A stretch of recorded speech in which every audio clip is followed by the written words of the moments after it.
Good morning, everyone. Welcome to the Falkirk Council Planning Committee. Our meeting will be held today in Grangemouth Community Education Unit, Abbotts Road, Grangemouth, on the 20th of August. In accordance with Section 43 of the Local Government Act in Scotland, the convener has directed this meeting will be conducted in such a manner as to allow remote attendance by elected members and others. The meeting will be live streamed at www.falkirk.gov.uk live. Have we any apologies? Thank you, Convener. Yes, we have apologies submitted by Councillor Murtagh and Councillor Anslow. Thank you, Convener. Thank you. Declaration of interest. I'll just read this for interest.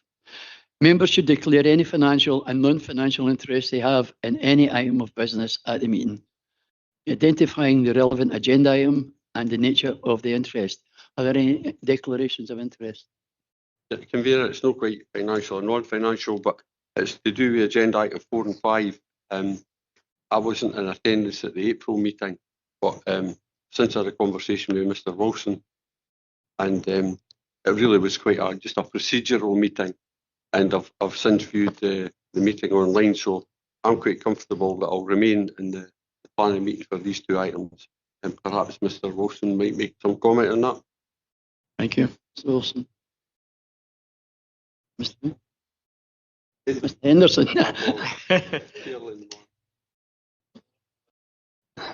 Thank you, Provost, and thank you, Convener. Yes, the meeting at the April committee took a procedural decision, and much of and I think overall the discussion at the meeting was of a procedural nature.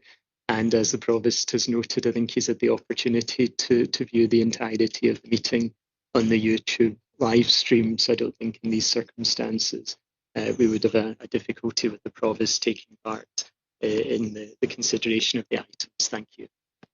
Okay, thanks for that, Mr. Henderson. Next item is, sorry, right, Councillor Colley online. Yes, thank you, Convener. I wanted to raise that I'd made the same, I asked the same question in relation to involvement in the meeting, given I had not been at the meeting, and have followed up in the same way as the Provost had, and I'm comfortable I can make a decision. Okay, thanks for clarifying that. Can we move on now to the minutes? Item 3, the minutes of the previous meeting on the 18th of June 2025. Are we happy to accept these meetings as they are there? Agreed. Great. Thank you. Can I say, guys, we've got quite a lot of deputations here today. So I was going to ask for anyone going to call for a site visit, because we don't want folks sitting here for half an hour or so and not being heard. So are there any calls for sites, please? Your care. Thanks, Convener. And I know we have a full agenda, but looking at the paperwork, I think that there is 1 or 2 sites that I would personally like to go and see to see the characteristic of the area.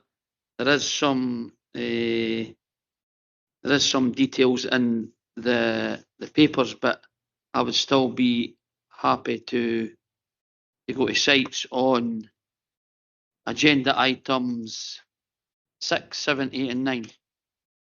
6, 7, 9. 8 and 9. 6, 7, 8 and 9. Yeah.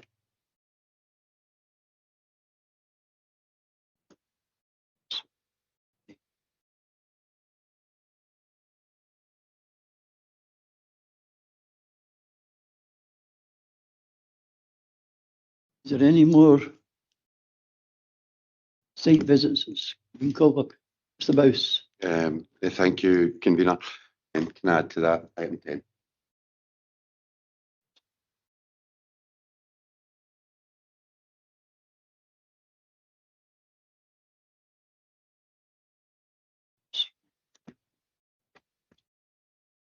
Thank you, convener.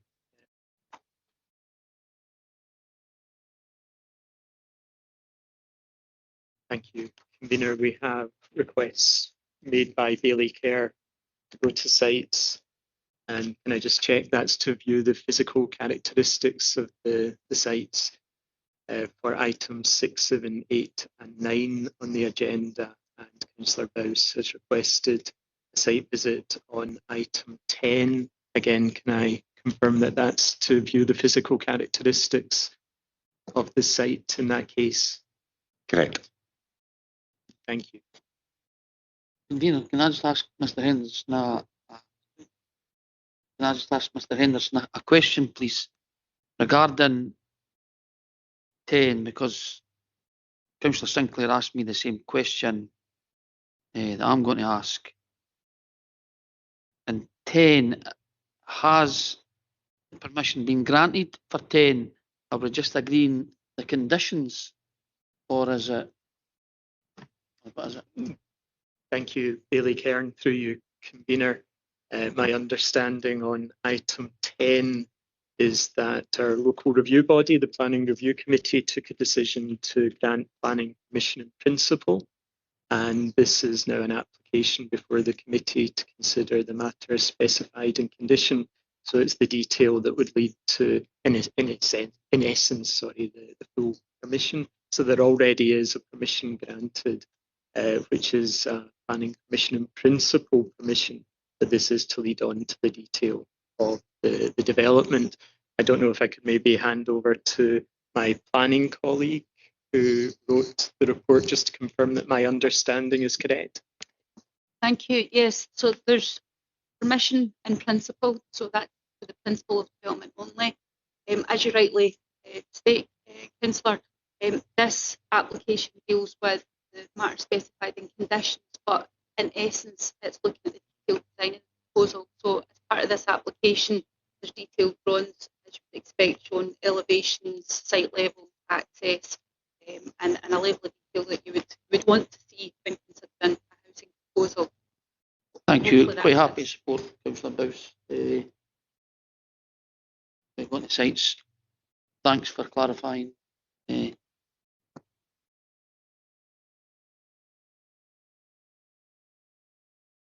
Anyone otherwise minded to these call for sites? No, thanks. Thank you, convener. It's just so that the entire meeting can understand what has just happened. So there has been agreement by the members of the committee with no division to visit the sites for items 6, 7, 8, 9 and 10 on the agenda papers. So these items will not be considered at the meeting today in substance. What will happen is there will be a visit of the members to the sites concerned to view the physical characteristics. The date of that, I think I'll check with my committee colleagues, would be the 1st of September, starting at 10 AM. So that would be a visit for the members of the committee to view the physical characteristics. But no doubt my committee colleagues can speak to those that have attended today for these items, and indeed parties that have made deputation requests to keep them up to date with the future conduct of the items through the committee process. But in summary, you are not needed for today's meeting. These items will not be considered at today's meeting. So parties are free to go at this stage. Thank you. Thank you, convener. I'll just read out, I think the convener is correct. I will read out the names of the applications so that we're all entirely clear. So the items that have gone to a site visit are item 6, which is development of land for residential purposes at land to the north of 22 Academy Road, Gos Road, Bo'ness for Lorraine Leavesley, and that's number P250095 PPP. Item 7 is demolition of existing dwelling and construction of dwelling house at Corinthia Standrig Road, Wollaston, Falkirk, FK20EB for Mr. Williamson, reference P250147 FUL. Item 8, construction of dwelling house at land to the north of Linlithgow Hill, Bowness, for Mr. and Mrs. Cornwell, which is reference P250175 PPP. Item 9, construction of dwelling house at Westwood, 3 Hamilton Drive, Falkirk, FK15AF for Mr. John Syme, reference P240478 PPP. And item 10, construction of dwelling house at Hillview, Glen Road, Torwood, Larbert, FK5 4SN for Mr. and Mrs. Watt, reference P250137 MSC. Thank you, Convener. Thanks very much, Mr. Henderson. So if we move on to the agenda now,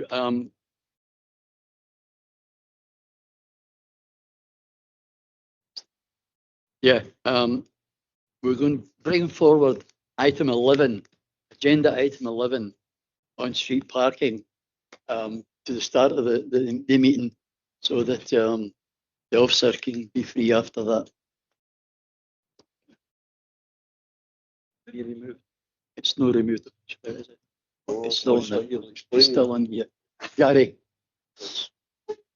Yeah, thanks, Convener, and thanks for allowing me to speak first for this application. So, what the committee has before them this morning is what the standard we have when there's an objection to a disabled person's parking space. So usually when there is an unresolved objection through the council scheme of delegation, the decision has to be made at planning committee, as you all be aware. However, when we obviously were made aware that there was objection to this disabled person's parking space, what we did was our officers attended site quite a few times and resurveyed the bay and the area in Earncourt and Grangemouth. And what we found was that the disabled person space, obviously it's marked advisory at this moment in time, wasn't being used 5 out of the 6 times. And the one time it was being used, there was a member of the family of the applicant that had made us aware that the applicant actually does no longer have a vehicle. So the space is not required, hence me speaking first before everybody else this morning. So it's just really to make everybody aware that this disabled person's parking space is being removed. It's not going forward as a formal disabled person's on-street parking space, and to make the committee aware to make sure there's no issues with that. Happy to take any questions, Convener. Are there any questions? No. Thanks for that explanation of what's happened with this one. Thanks very much. We'll move on now to item. Right. Can we have agreement on that? Have we accept? Agreed. Thank you. Agreement. Yeah.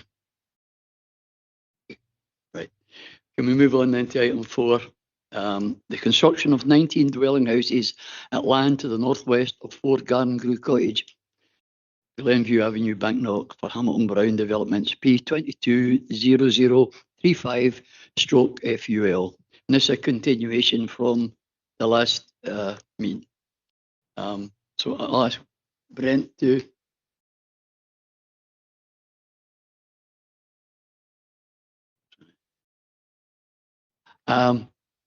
We have had 2 deputations for this.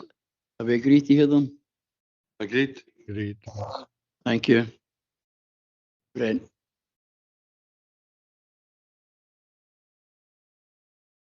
Thank you, Convener. Can you hear me okay?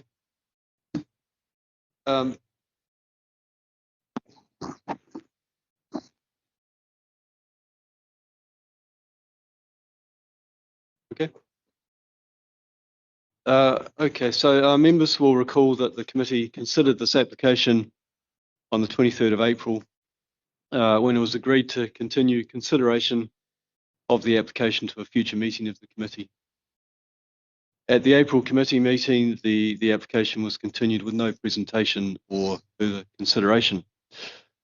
I will therefore present across both the original report to committee and the update report today.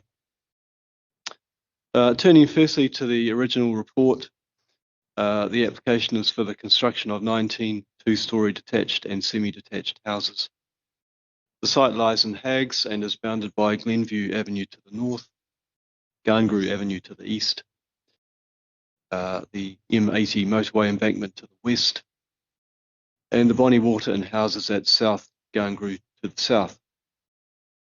The topography of the site varies and levels generally fall in a southerly direction, steeply in places. We have the drawings and photos on hand should the committee wish to view them. The site layout indicates a second phase of development comprising a further 14 houses. There is currently no planning application for the second phase. The application site lies within the settlement boundary as defined in LDP2 and mostly within allocated housing site H12. The site also lies within the Antonine Wall World Heritage Site buffer zone. There is an extensive planning history for the site, as outlined in section 3 of the original report. The history of housing refusals in the period 2000 to 2004 is now essentially overcome, as the site is now allocated for housing in the local development plan. During the course of the application, 3 public representations were received, consisting of 2 objections and 1 neutral representation. The matters raised in the representation are summarised in section 6 of the original report and considered in section 7B.12 and mainly relate to the planning history for the site, existing infrastructure and traffic impacts in the area, impacts of the proposed development on infrastructure, and drainage as well. The consultation responses are summarised in section 4 of the report. Matters have been raised by the roads, environmental protection, and transport planning units that could be the subject of planning conditions, and the requested education, open space, and transport contributions, and the requested commuted sum for affordable housing could be secured by a section 75 planning obligation. The district valuer were also consulted on the application to review the applicant's development viability statement and assess financial viability based on the level of developer contributions. The district valuer's report highlights that they were not instructed to assess the council's implementation of planning policy regarding developer contributions. The district valuer concluded, based on the analysis, that the profit would increase to around 9% of gross development value if developer contributions were not levied, increasing further to 11.32% if the contingency allowance is not incurred. The district valuer typically assumes a reasonable profit level of 15 to 20%, and therefore the profit from this development would be viewed as unacceptable to the majority of developers. The district valuer concluded that the development faces a number of challenges, and the district valuer could support a complete reduction in development contributions on the basis of financial viability. But ultimately, the decision regarding levying development contributions lies with the council. It should be noted that the district valuer's assessment did not factor in a commuted sum for affordable housing, which would further impact on viability. The original report provided a detailed planning assessment against the relevant policies of the development plan, comprising MPF4 and LDP2 and associated supplementary guidance, including assessment of the application against the council's development viability process and how the council will take into account viability issues. The development viability process is outlined in the council's supplementary guidance SG13, developer contributions. The process involves 3 steps. Step 1 is preparation by the developer of a development viability statement. Step 2 is submission of the statement to the council for consideration. If necessary, the council will submit the statement to the district valuer for independent verification. This is the process followed in this case. Step 3 is concerned with mitigating the costs of the contributions. If the council accepts the developer contributions will make the development unviable, the council will consider three options under a sequential approach. First, phased or deferred payment of contributions. Second, reduced contributions to the point that would ensure the development remains viable. And third, waived contributions in very exceptional circumstances and as a last resort. The original report advised, as informed by the district valuer's assessment, that the development is unviable even without the contributions, and therefore that step 3 of the council's development viability process is not engaged in this case. The original report therefore concluded that there is no justification under the council's development viability process to reduce or waive the contributions. The recommendation was minded to grant, subject to a Section 75 planning obligation, to secure all requested contributions. The original report noted the potential benefits of the development proposal, but did not consider that there were any material planning considerations to justify reducing or waiving contributions. The application requires consideration by the committee, as it has been called in by Councillor McCabe, to allow the committee to review the imposition of developer contributions, which he states would threaten the proposed development. Turning now to the update report, the application was continued to allow the committee to carry out a site visit to view the physical characteristics of the site, include a copy of the district valuer's report with the continuation report, subject to the consent of the district valuer and the applicant, allow officers to request that the district valuer attend the meeting at which the application is to be determined, and also to allow officers to provide additional information in the continuation report on potential options regarding the financial contributions and the context of the wider site. Members will recall that the committee site visit took place on the 6th of May. A copy of the district valuer's report is included with the continuation report as consented to by the district valuer and the applicant. The copy on the agenda contains redactions as provided by the district valuer. We have James Dickinson from the District Valuer Services here at the meeting, and he will be happy to answer any questions that the committee may have in relation to the council's instruction to the district valuer, the work they carried out and their conclusions, and any other relevant questions. James, maybe you could just put up your hand so everyone knows where you are, what you look like. Okay. The update report provides further comments in relation to the council's development viability process and reiterates that the step 3 of the process concerned with mitigating the costs of the contributions is only engaged when it is the developer contributions that make the development unviable, not other factors. That is, the developer contributions are causative, not contributory. On a literal and objective reading of SG 13, there is no requirement to consider the three options. This is considered a reasonable interpretation of SG 13. However, the update report goes on to consider the issue of viability in the round, having regard to context and other material considerations.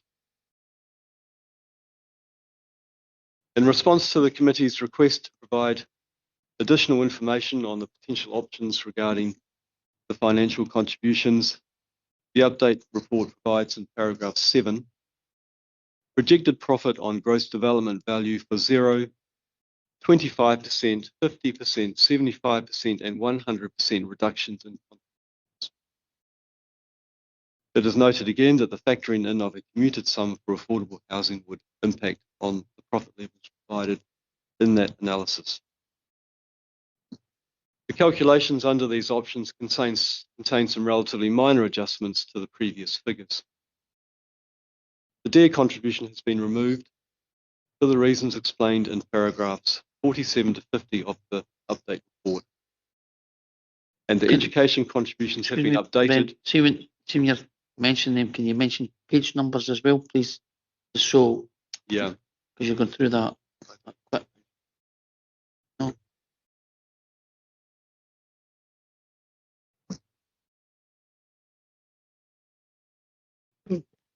I think it's quite important details that you're given there. Yeah, sure, And it's for Billy But- Kerr, I think the section that Brent's referring to at the moment is on page 9.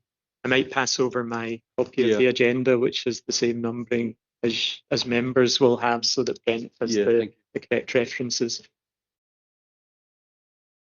Yeah, so the explanation around the removal of their contributions is paragraphs 47 to 50.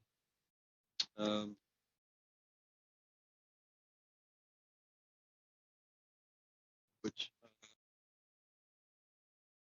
pages 16 on to page 17 of the agenda. Thanks, Brent.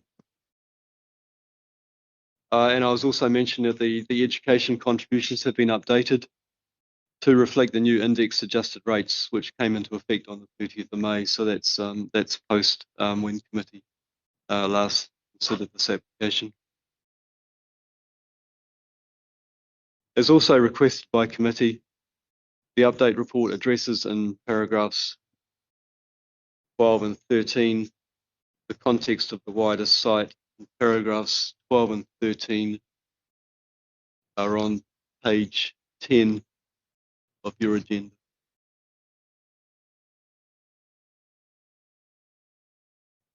The applicant has made extensive further submissions since the April committee meeting, including in relation to economic benefits, the requested contributions, and development viability. The Council's approach to developer contributions is consistent with SG 13, which ensures compliance with Scottish Government Circular 3/2012, and the detailed comments provided in the update report explain why the contributions satisfy the tests in the circular.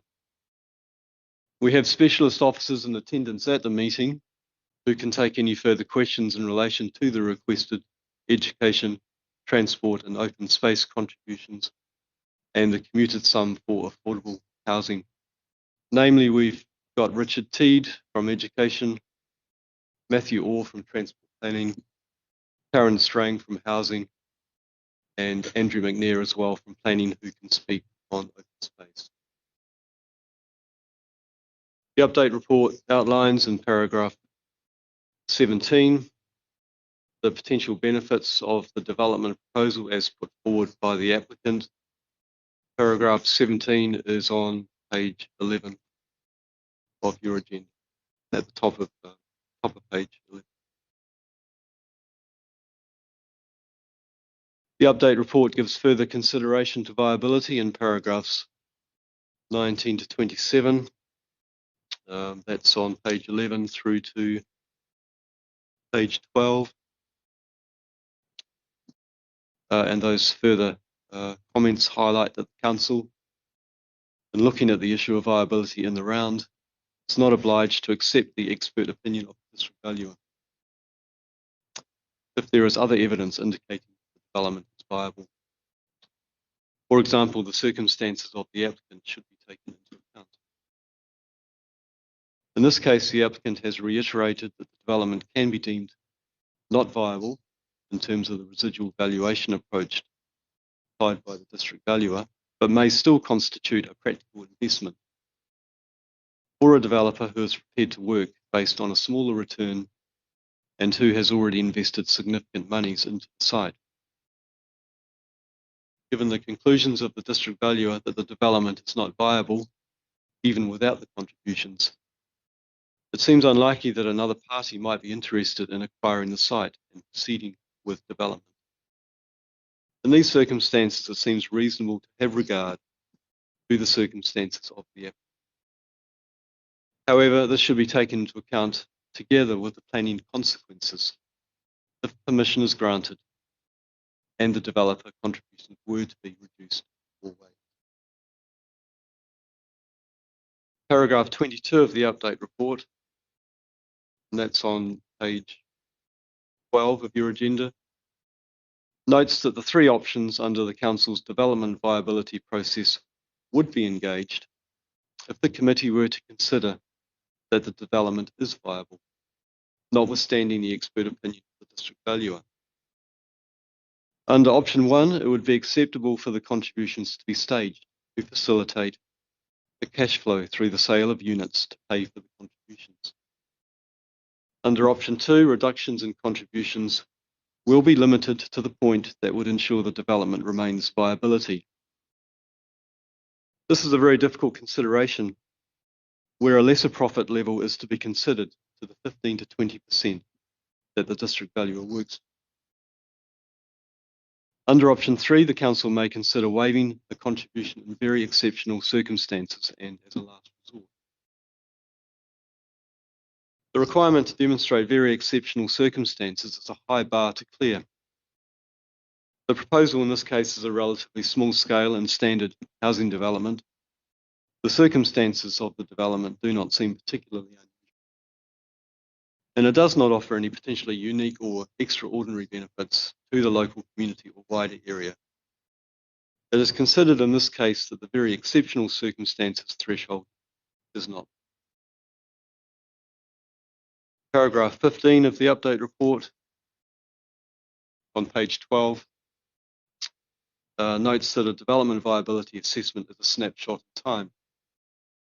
Circumstances can change, such as house prices and construction costs, which can impact on viability over time. Paragraph 26 of the update report, that's also on page 12, notes that there is a mechanism whereby a Section 75A application can be made to discharge or modify planning obligation.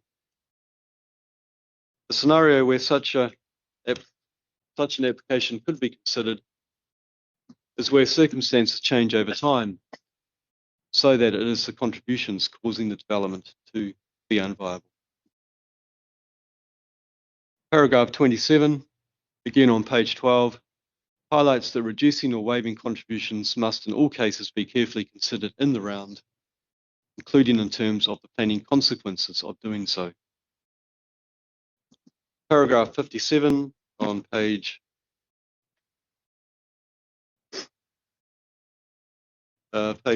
18 considers the planning consequences of granting planning permission with reduced or waived contributions.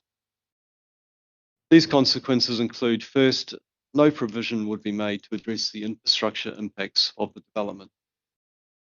Policy 18 of MPF4 makes it clear that development proposals will only be supported where it can be demonstrated that provision is made to address the impacts on infrastructure. The inclusion of the word only in the policy indicates that addressing impacts on infrastructure is an important consideration. Second, reducing or waiving contributions would invariably shift the costs of addressing the infrastructure impacts onto the council. It would not be fair or reasonable to expect another developer to effectively subsidise another development site through a reapportioning of cost sharing for infrastructure works. And third, there is a precedent effect to consider. There could be claims from other developers to be treated in a fair and consistent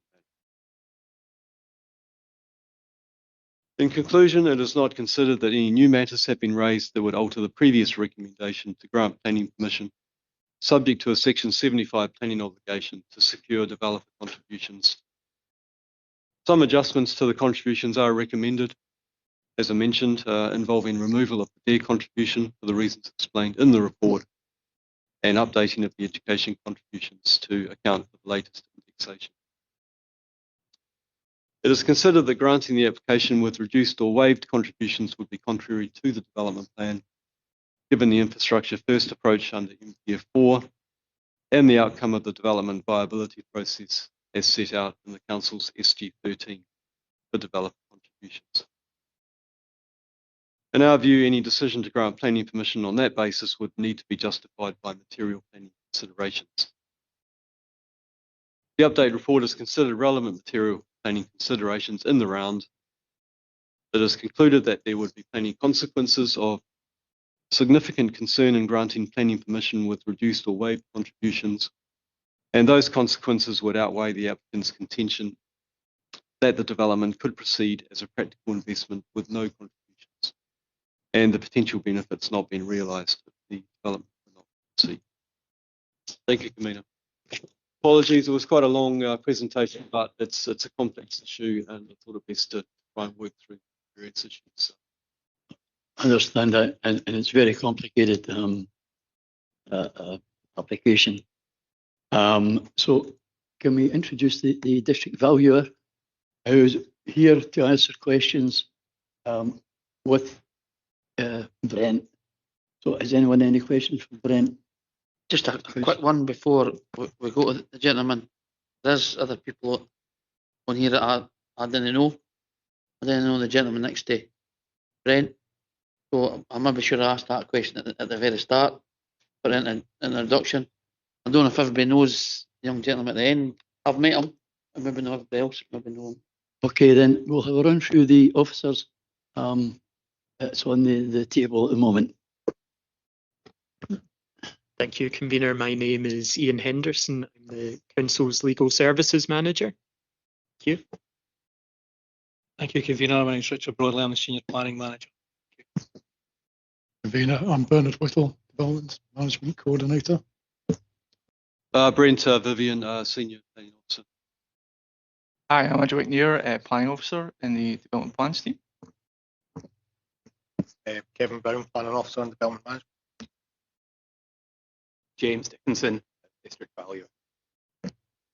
Jim Miller, Committee Services Team Leader. Carly Toland, Committee Officer. Jack McClay, Democratic Services Graduate.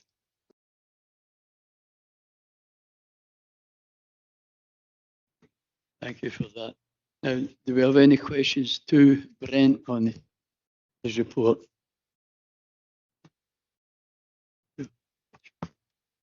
Thank you, Convener. And with your leave, it was just to say to members of the committee that there was a specific request at the last meeting in the procedural decision we mentioned about inviting the district valuer to the meeting, and hopefully Mr Dickinson's able to attend today. This portion of the meeting is an opportunity to ask questions of Mr Vivian, the case officer, but also the district valuer. So it's a good point at which to ask questions, acknowledging that the deputation request by the applicant's agent has been consented to by the committee, and it would then give the applicant's agent to come back on any points that may emerge from the answers to these questions. So thank you, Convener, and thank you, members of the committee. Thank you, Mr Henderson. So now, Bailey Kerr. Sorry to be in, and again, Convener, I have a couple of questions. Probably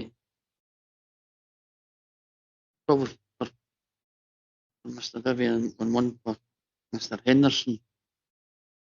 It's maybe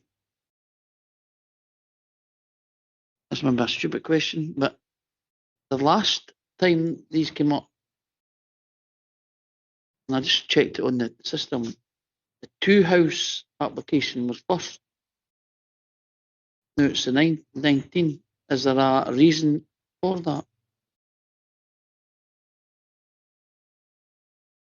Mr Henderson. Thank you, Bailey Kerr. I think in some senses the agenda sometimes naturally emerges, but in this case I think it does make logical sense to have the larger application before the smaller application. It might introduce considerations that are slightly different to the smaller application. So that was part of the reasoning behind the ordering. Scale in larger first, smaller second. Thank you. Okay. Happy with that. Thank you. With regards to, there's a bit been said about viability and profit. Do we as a committee, have we ever taken that into consideration before if people have got to make a profit? Because I've never, in the 7 years I've been in the committee, I've never went to an application and some of the big house builders, how much are they going to make? Are they making too much? I didn't see the point behind it. So is this something that we should be looking at? Mr. Henderson? Thank you, Bailey Kern. There may be comments from my planning colleagues. Similarly to you, I'm struggling to remember a time when this has arisen, but it is essentially for an applicant to make the case that viability of their proposed development is affected by the developer contributions, and information is then provided to the planning authority.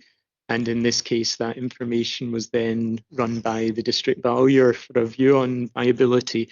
So no doubt my planning colleagues can give a bit more background, but we then have our supplementary guidance on developer contributions, which at section 8 deals specifically with this kind of scenario, with the procedural steps around information to be provided, verification of that, and then depending on the outcome, the application of the sequential test that Brent mentioned, going through phasing of contributions, potential reduction, or indeed as a kind of, as it says, very exceptional circumstances and as a last resort reduction or complete waiving of contributions. So that is a process which has been in our supplementary guidance for some time, and I believe that forms part of the development plan, but happy to see if my planning colleagues can amplify that.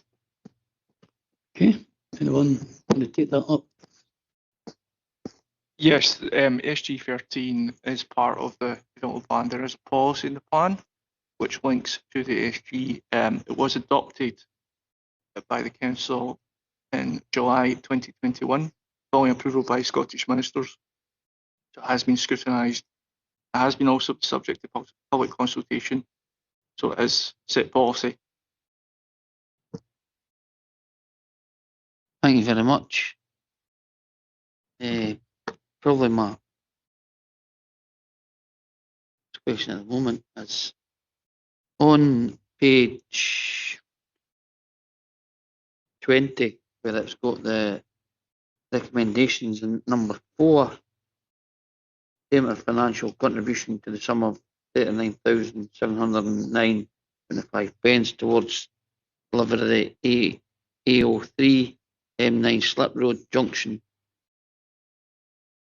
Am I correct that it might have been the last meeting where somebody came forward to get that waived because the junction has been complete? Is that correct? Or am I making that up? The junction is not complete. It's still being worked on. I know it's it, but the point I might be getting this wrong, but if I'm sure that there was a development forward to get that waived because the junction started and it's near completion. So why would they pay for the contribution if it's already done? All I'm asking is, did that happen or did it not? Officers, I think it's best to answer that.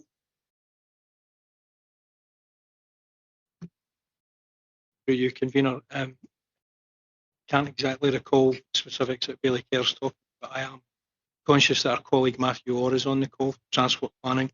We can probably speak to the 4 paragraphs for members. It's 47, 48, 49, 50 in the report. In terms of the contributions to the slips, Matthew's probably best placed to give an update to committee and in terms of the contributions sought for that.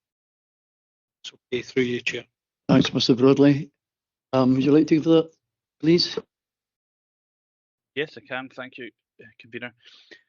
So, with regards to the contributions towards the slip roads, members will be aware that the upgrade is, or may not be aware, but the upgrade has been delivered via sort of a pooled funding model where it's developer contributions with the addition of Scottish Government Housing Infrastructure Fund work, and that was front funded by two of the major developers in the area, McTaggart and Mickle and INH Brown, who have got the larger sites in Denny Lonehead and Banknock itself, respectively. So the agreement, there was a tripartite agreement signed, whereby the council would continue to seek contributions which would be repaid to those parties that front funded the development, and as such we'll continue to seek contributions for any site that's identified within the SG13, which this site is, and any windfall sites that are relevant in the area. So I get in answer to your question, while it's similar to the deer, where the council in that case front funded it, but is seeking contributions to repay, and this is in line with the MPF4 infrastructure first approach. That's exactly the answer I wanted. Thank you very much. Thank you very much. Councillor Redmond. Would you want to go on first? Gary, or you? It was just to confirm something. For a start off at the moment, we've not actually decided whether we're actually going to go with this application as a whole, but then it's the conditions. I know we're all talking about the conditions at the moment, almost as if we are agreeing it, but we've not actually discussed whether we're actually going to approve the actual application. It's only in here as a recommended to approve. I think it would probably be helpful if we did clear up whether we were minded to approve, and then talk about what conditions we're going to put on it. Because at the moment we're sort of missing out. There is no discussion on whether we're actually going to approve the application at all.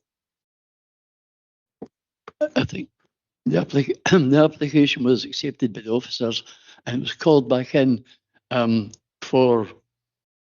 look at the contributions. We weren't really calling it in to look at the rest of it. I don't think. I may be wrong there. Thank you, convener. And yes, in my notes, I have that point that Councillor Bowes is mentioning, that there is still a decision to be made on the merits of the development site itself, and you would consider that in the normal manner as an allocated housing site, but you would nevertheless consider the merits of that.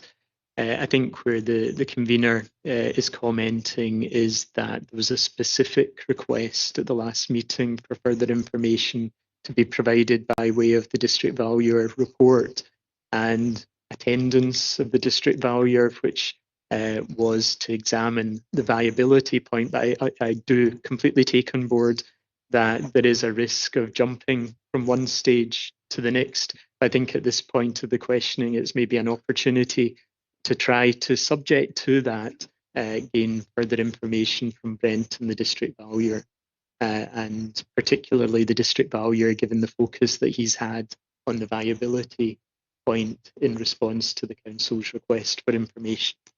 Does that help to explain things a little bit? Thank you, Councillor. Councillor Redmond. Aye. So just a few questions for the district valuer at this stage. So the first one I had was, obviously, you carry out district valuer reports. What is the purpose of these reports? Are these used by developers to decide whether they would proceed with a site or not? How are these reports meant to inform the council and the developer and everyone relevant to the site? So a developer would undertake typically their own appraisal to appraise a site and then assess whether a site would be viable and whether they would want to commence with development.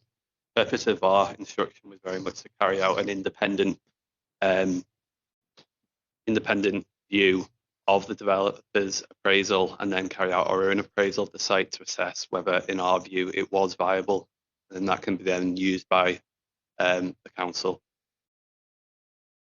Thanks. And my next question was, can you confirm if the development was unviable even if all the contributions were waived? Yeah, I can confirm. So in our view, based on the information presented to us when we carried out our own appraisal, if all developer contributions were to be waived, in our view, most developers would still see the site as unviable, given the level of profit that could be extracted from the site. The principal reasons for that were modest sale values achievable in that location, inflationary environment with regard to build costs, and there's also exceptional abnormal costs related to the site, and that's related to the topography, very steeply sloped, as you will have seen on your site inspection. That's good. You've answered my sort of next question there. So what you're saying is, us reducing or waiving the costs, it wouldn't alter your conclusion. Your report would remain the same. Yeah, so even if developer contributions were to be waived entirely, we would still look at the site and come to the conclusion that the majority of developers wouldn't commence with development on the basis of the site not being financially viable. Thanks. And then I had another, thanks for that, I was got a question for Brent as well, and it was about and you touched on it earlier, the affordable housing contributions, and I think there was going to be another phase of this site. I can't remember, 7 houses or something, but we were talking about that could potentially have been planned as a social housing phase. That it was then decided that potentially we should, instead of seeking the social housing phase, we should seek for a Section 75 contribution towards affordable housing. Could you give us an update on where we are with that, and potentially, obviously, I think the contributions in our £14,391 per house. So if the housing contributions was to go on top of that, how much would the contributions, the per house contributions be? Thank you. James? Yeah, a couple of points there. Yes, certainly the applicant had originally proposed that there would be on-site affordable housing provision as part of phase 2. That's phase comprising 14 units, which obviously we haven't seen an application for. The overall affordable housing requirement based on the current applications and phase 2 would be 5 units. The difficulty with such a small number is it might be difficult for that to be an attractive proposition to an RSL. And the other concern is if phase 2 never goes ahead, then and phase 1 is built out, there wouldn't be any affordable housing provision on the site at all. So that is why the preference for a commuted sum came about, essentially. We do have housing on the call, because I know they have had some recent discussions with the applicant in relation to how the affordable housing requirement could be met. So it might be an opportunity to, with your leave, convener, to bring in housing to perhaps provide an update in relation to discussions. Karen, will you give us your opinion on that, please? Hello. We have met with Mr. Henderson. We met with him on the 18th of June, and we provided him with follow-up information on the 17th of July. We went through all the options under the affordable housing policy, and we requested that Mr. Henderson sent us some information. The information hasn't been received. However, I'm aware that Mr. Henderson contacted RSLs yesterday, but I haven't personally received any further information at all, and we have not instructed the district valuer at this point in time. Thank you. So just to kind of come back on that, at this time it's unclear the amount that the housing contributions could be. Okay, thank you. Councillor Bowes. Thank you, convener, for coming back in. It's touching on that. There was a previous application at Stirling Road, where it had been developed out, and we got to a point that the developer told us it was becoming unviable for them. But thankfully, housing were able to speak to them, and we came up with a good solution. I'm not saying that's always going to be the solution. I would encourage, obviously, the developer, if this is to be approved today, that he does speak to housing, because they were very pragmatic in that, and we didn't go for the contribution per site because it ends up being a very small amount of money.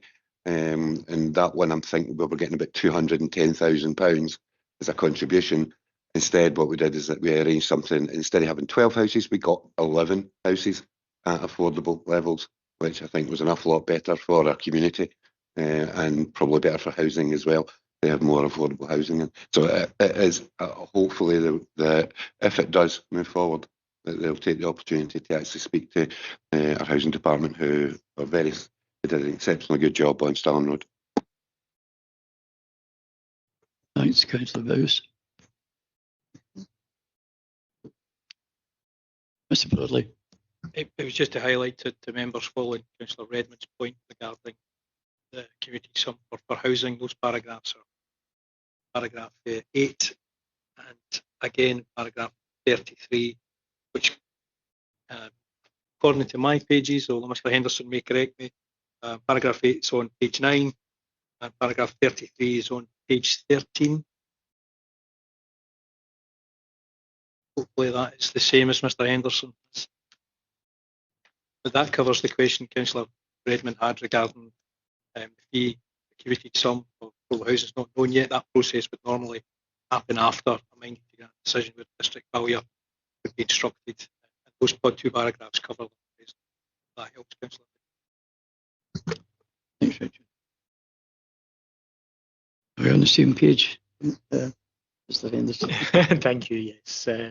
Mr Broadley identified the correct pages. Thank you, Convener. Any further questions to Brent or the district valuer? No? Oh, sorry. Yeah, I'd just like to ask Mr Dixon, does a developer ask for a district valuer's report before they even put in a planning application? No, at the time that we provided the report, he didn't. And the report was provided to the developer following the planning application and following previous ongoing correspondence with Falkirk Council.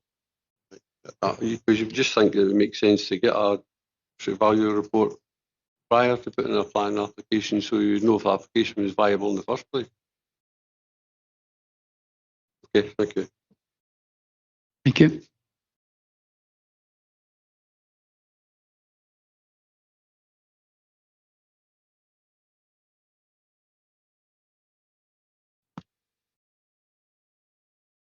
Agent, are we going to explain SG13, I believe?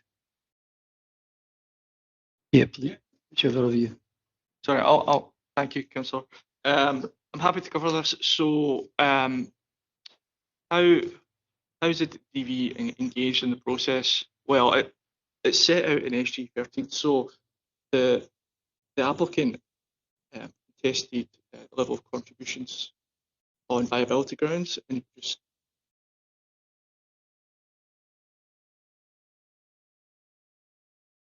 Convener, I don't think the microphone's working. The microphone. I'll start again. Oh, yeah. Okay. Right. So I'll start again. So the developer challenged the viability of his development based on the contributions. And he did provide some viability figures, and so that's step one in the process. And the council sought independent verification in step 2, which is when we engage with the district valuer, who carried out an independent review of the applicant's figures and had produced a report. And you've heard that he gave a very summary conclusion of of their findings. So it's really the developer tested the contributions. We need some evident independent verification, so we engage with the DVD to confirm that. That's just in a nutshell the process. Hope that's clear. It's as it's shown on screen there that the process is laid out in SG 13. Okay, thank you. Anyone more questions? Thanks for your indulgence, convener. With regards to, and there's been a lot of mention about the district value, and it was mentioned at the deputation the last time regarding the district valuer's report. And I had it written down the last time why we as a committee didn't receive that report to scrutinise it. I'm asking, why did we not get district valuer's report? Who would like to take that one? Richard? No. It's covered in paragraph 3 on page. Let's get the page number for you. Page 8 of the update report. We would treat the district valuers report in the same way we treat any other technical report accompanying an application, like a transport assessment or landscape and visual impact assessment. We wouldn't typically attach those technical reports to a committee report. Instead, we'd ask the committee basically to rely on our summary within the report that we produce in relation to those technical documents. I suppose the other point to note with the district valuers report was that it was highlighted as private and confidential, and you would need to go to the respective parties to gain prior approval to make that public. In this case, obviously, the committee requested a copy of the report at the April committee meeting, so we went through the process of ensuring that the district valuer and the applicant were both happy with sensitive information being made public, and redactions were made appropriately by the district valuer, and the report has now been attached to the update report for your information. So who got that report after it was redacted and agreed? And sorry, what was that? Who got that report after it was redacted and agreed by all parties? Well, did the committee receive that report? Is it in? It's on your. It's appended to the the full report. Yeah, it's Okay, there. thank you. Okay. Any more? Online? No? Okay. Sorry, convener. Apologise. Councillor Bousic. Sorry, I know you get fed up with hearing from me today. So this is to DV. You talk about 15 to 20%. I take that's a range you're using there. Is that and that'll be net profit rather than gross? Yes. Yes. Okay. Looking at your actual report, it's showing something like 4.1%, and even if we did waive the Section 75 contributions, that would take up to about an 8%, probably profit. I'm doing this so that I don't have to ask the question later. If I'm more confirming more than anything else. I accept your figures and as they are.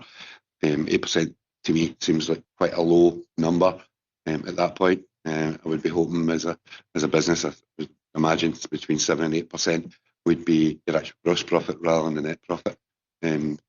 So you guys have something to bank at the end of the day, which is kind of useful. Yeah, so the 15 to 20% range is a range that we typically work off, and that's the range that most developers will work off as well. There can be variance, obviously, depending on, one, the circumstances of the site involved, obviously if they were in a higher value location, a 15% profit as a gross figure may be substantially higher. And then also might come down to the nature of the developer too. Sometimes a national house builder, for example, has higher overhead costs and also need to produce returns for investors. So therefore, the level of profit they would require from a site may be higher. And principally, the amount of profit required for a site would also be related directly to the risks associated with that specific development.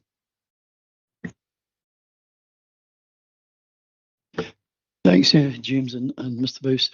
Anyone else? No? Okay, then I think we'll go to the first deputation, which is Councillor McCabe.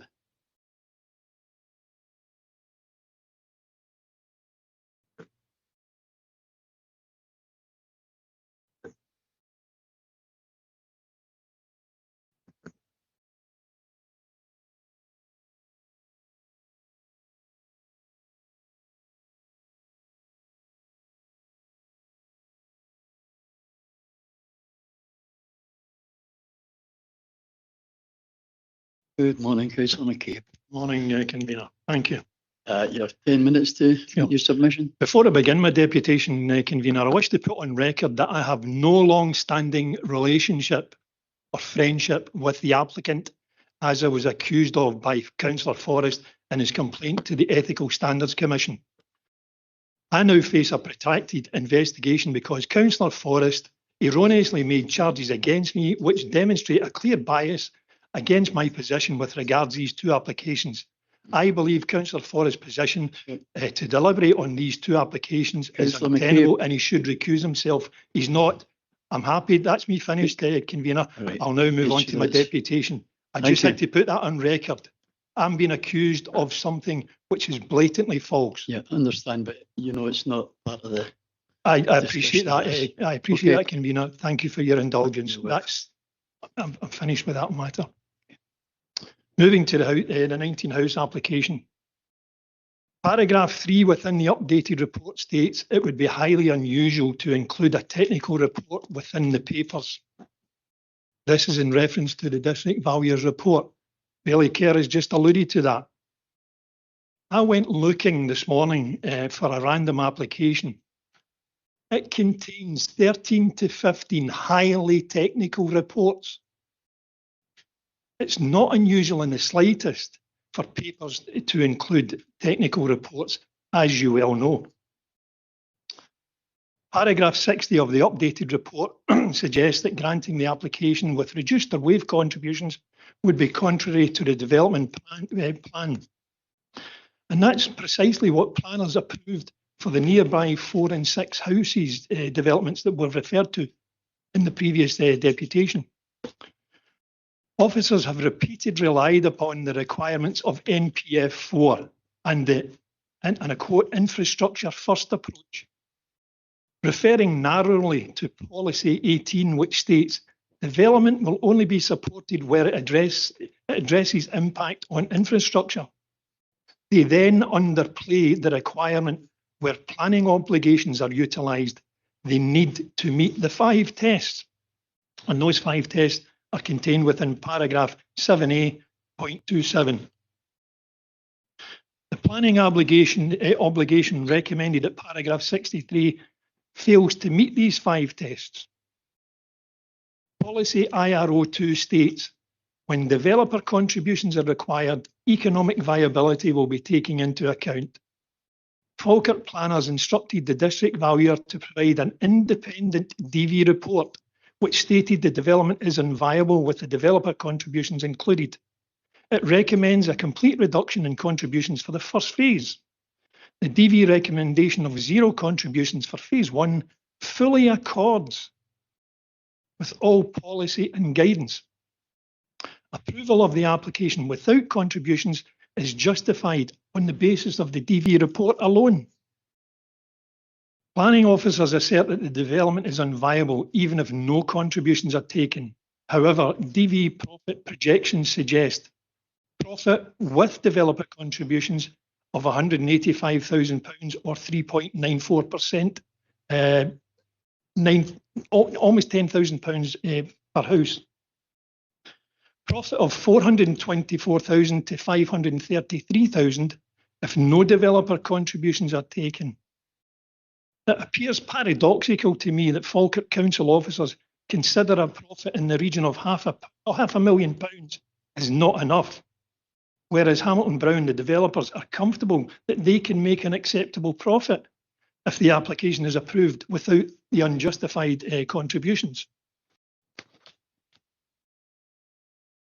I'll now refer to the affordable housing SGO 6, which states the Council's overwhelming preference will be to deliver the full affordable housing requirement on site, with priority given to social rented housing. The Council's second preference stated in SGO 6 is an appropriate mix of other forms of affordable housing. In answer to Councillor Redmond's question earlier on, the Gangrew site will deliver at least 5 affordable houses. The Council will, and I quote, only rarely accept a commuted sum in lieu of actual houses, as SGO 6 states. The commuted sum request originating from planning means no affordable housing will happen at Gangrew. I am of the opinion that planning officers do not have the necessary delegated powers to even demand a commuted sum. I believe it should come in front of the committee for you to make that decision. But I can make this no plainer. This 19 house and secondary phase 2 developments will not proceed. It will not proceed with the contributions being demanded. The planning recommendations it currently stands effectively refuses the application. Whereas the approval of the application based on DV recommendations will deliver £5.2 million of housing investment in the first phase, £3.85 million of housing investment in the second phase, potential phase 2 developer contributions of more than £200,000, developer contributions, 200 grand, building warrant fees of 70 grand, planning fees of around 17,500, council tax, £82,000 per year, generating more than £1 million over the 10 years. 33 new houses, including at least 5 affordable houses, and 3 years of local jobs for local people and local businesses. Approving the application on a sustainable basis is far greater than anything achievable by demanding unrealistic and unjustifiable contributions. Any planning obligation should be rooted in the development plan. I'm pleased to hear, I had in here that H12 is not a deer contributing site, nor a windfall site. So there was no justification for a contribution to deer. I'm pleased to hear that's been waived. Test 4, one of the 5 tests, states that a planning obligation must always be related and proportionate in scale and kind. Demanding over £23,000 per house at Gangrew, when payments on houses more than twice the size a few minutes along the road were £868 per house. 23 grand to £838 per house. It's not proportionate in scale or kind. The planning obligation fails tests 4 and 5. Falkirk planners commissioned independent DV reports. The DV recommended the reduction of developer contributions for phase 1, and planning, for whatever reason, decided to withhold the DV report and the recommendations and instead increase the level of contributions. Why? I just don't understand why. Failing to include the independent DV report and disclose recommendations contained therein is totally unacceptable. It should never happen. Failing to properly consider and act on the content of the DV's report is not a reasonable position. Falkirk Council's Planning Department have been considering this application for more than 3.5 years now. The regeneration of this site is long needed and new affordable housing critically overdue. The application should be granted permission with no requirement for developer contributions, as recommended by the independent expert, the district valuer. On-site, affordable social rented housing is entirely achievable. if you accept the considered and detailed presentations you'll hear today. Thank you very much for your indulgence, Convener. Thank you, Councillor, and bang on time. Any questions now to Councillor Gabe? Mr. Boyce. Councillor Boyce. Thank you. Thank you, Brian, for your presentation. I'm reading and what Brent said and what DV said already that the project without contributions is still unviable, and are you disputing that? But I'm taking theirs into consideration. Also, contributions are obviously, and I'm sure you're quite aware, that contributions are put there to support the infrastructure and the local area. These contributions don't come with the building of this site. Who's going to pay for that? Is you've not mentioned that is if there's infrastructure required over and above to enable the site. I'm sure this is what the contributions cover. Who actually pays for it?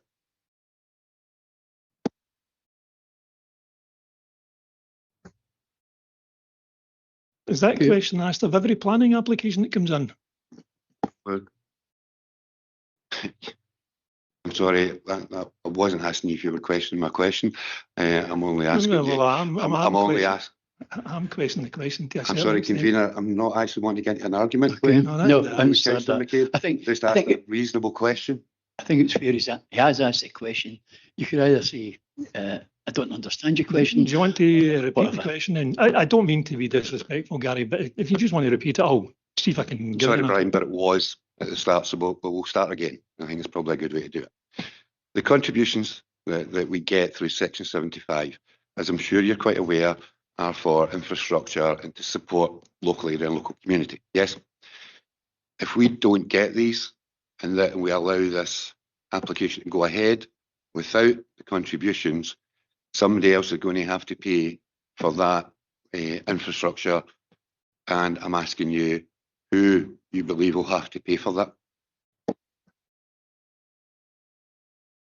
Who pays for that is whatever subsequent planning application that follows and meets the criteria of all of the policies of Falkirk Council. This one does not meet all of the policies of Falkirk Council. That is why there should be no developer contribution from here. If this was a case of all of the policy guidelines and supplementary guidance were all met by this application, then I would say 100% funding should come from this application. But the district valuer is saying unequivocally it's unviable, even without the developer contribution. To answer your question, therefore, is the fact that this one does not meet the relevant criteria.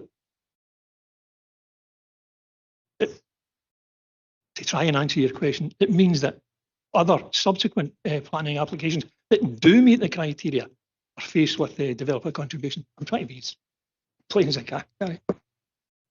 Right, so I will ask a question later of a DV, not just now, but I'll ask you later on that when we'll get a chance to question you. But I would be a bit concerned about the contributions from this moving to other. Is what you've said, would move to other, but then they would be getting overcharged on that, and I think they would probably have an argument on that. But I'm not looking for an answer to that question. Just the I'm sorry, Councillor McCabe. I was saying I accept your answer, and I'll ask a question later of the DV. Thank you. Well, I just want to kind of end that by saying the contributions for the Den Eastern Access Road have been waived, or I don't believe the site actually qualified for that, so that was being taken out of the equation. The one we were talking about where the on-ramps for the M80,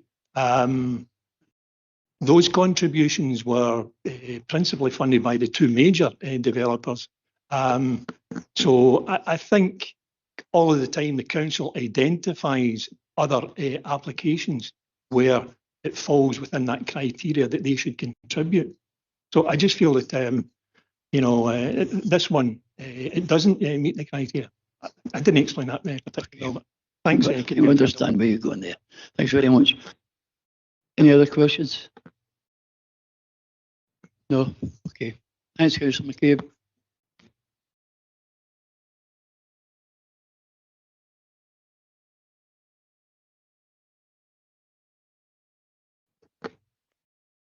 Okay, can we have Mr. Henderson, please?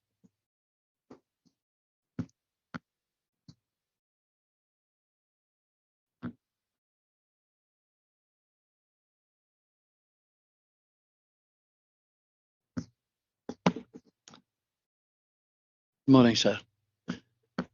Good morning, councillors. Councillor Bowsey's point there, the big picture. This is the big picture, okay? If you don't approve this application, phase 2 doesn't go ahead. If you don't approve this application, the £5.2 million in housing investment in the first phase is lost. The £3.85 million in the second phase is lost. The potential developer contributions of more than 200,000 isn't gained.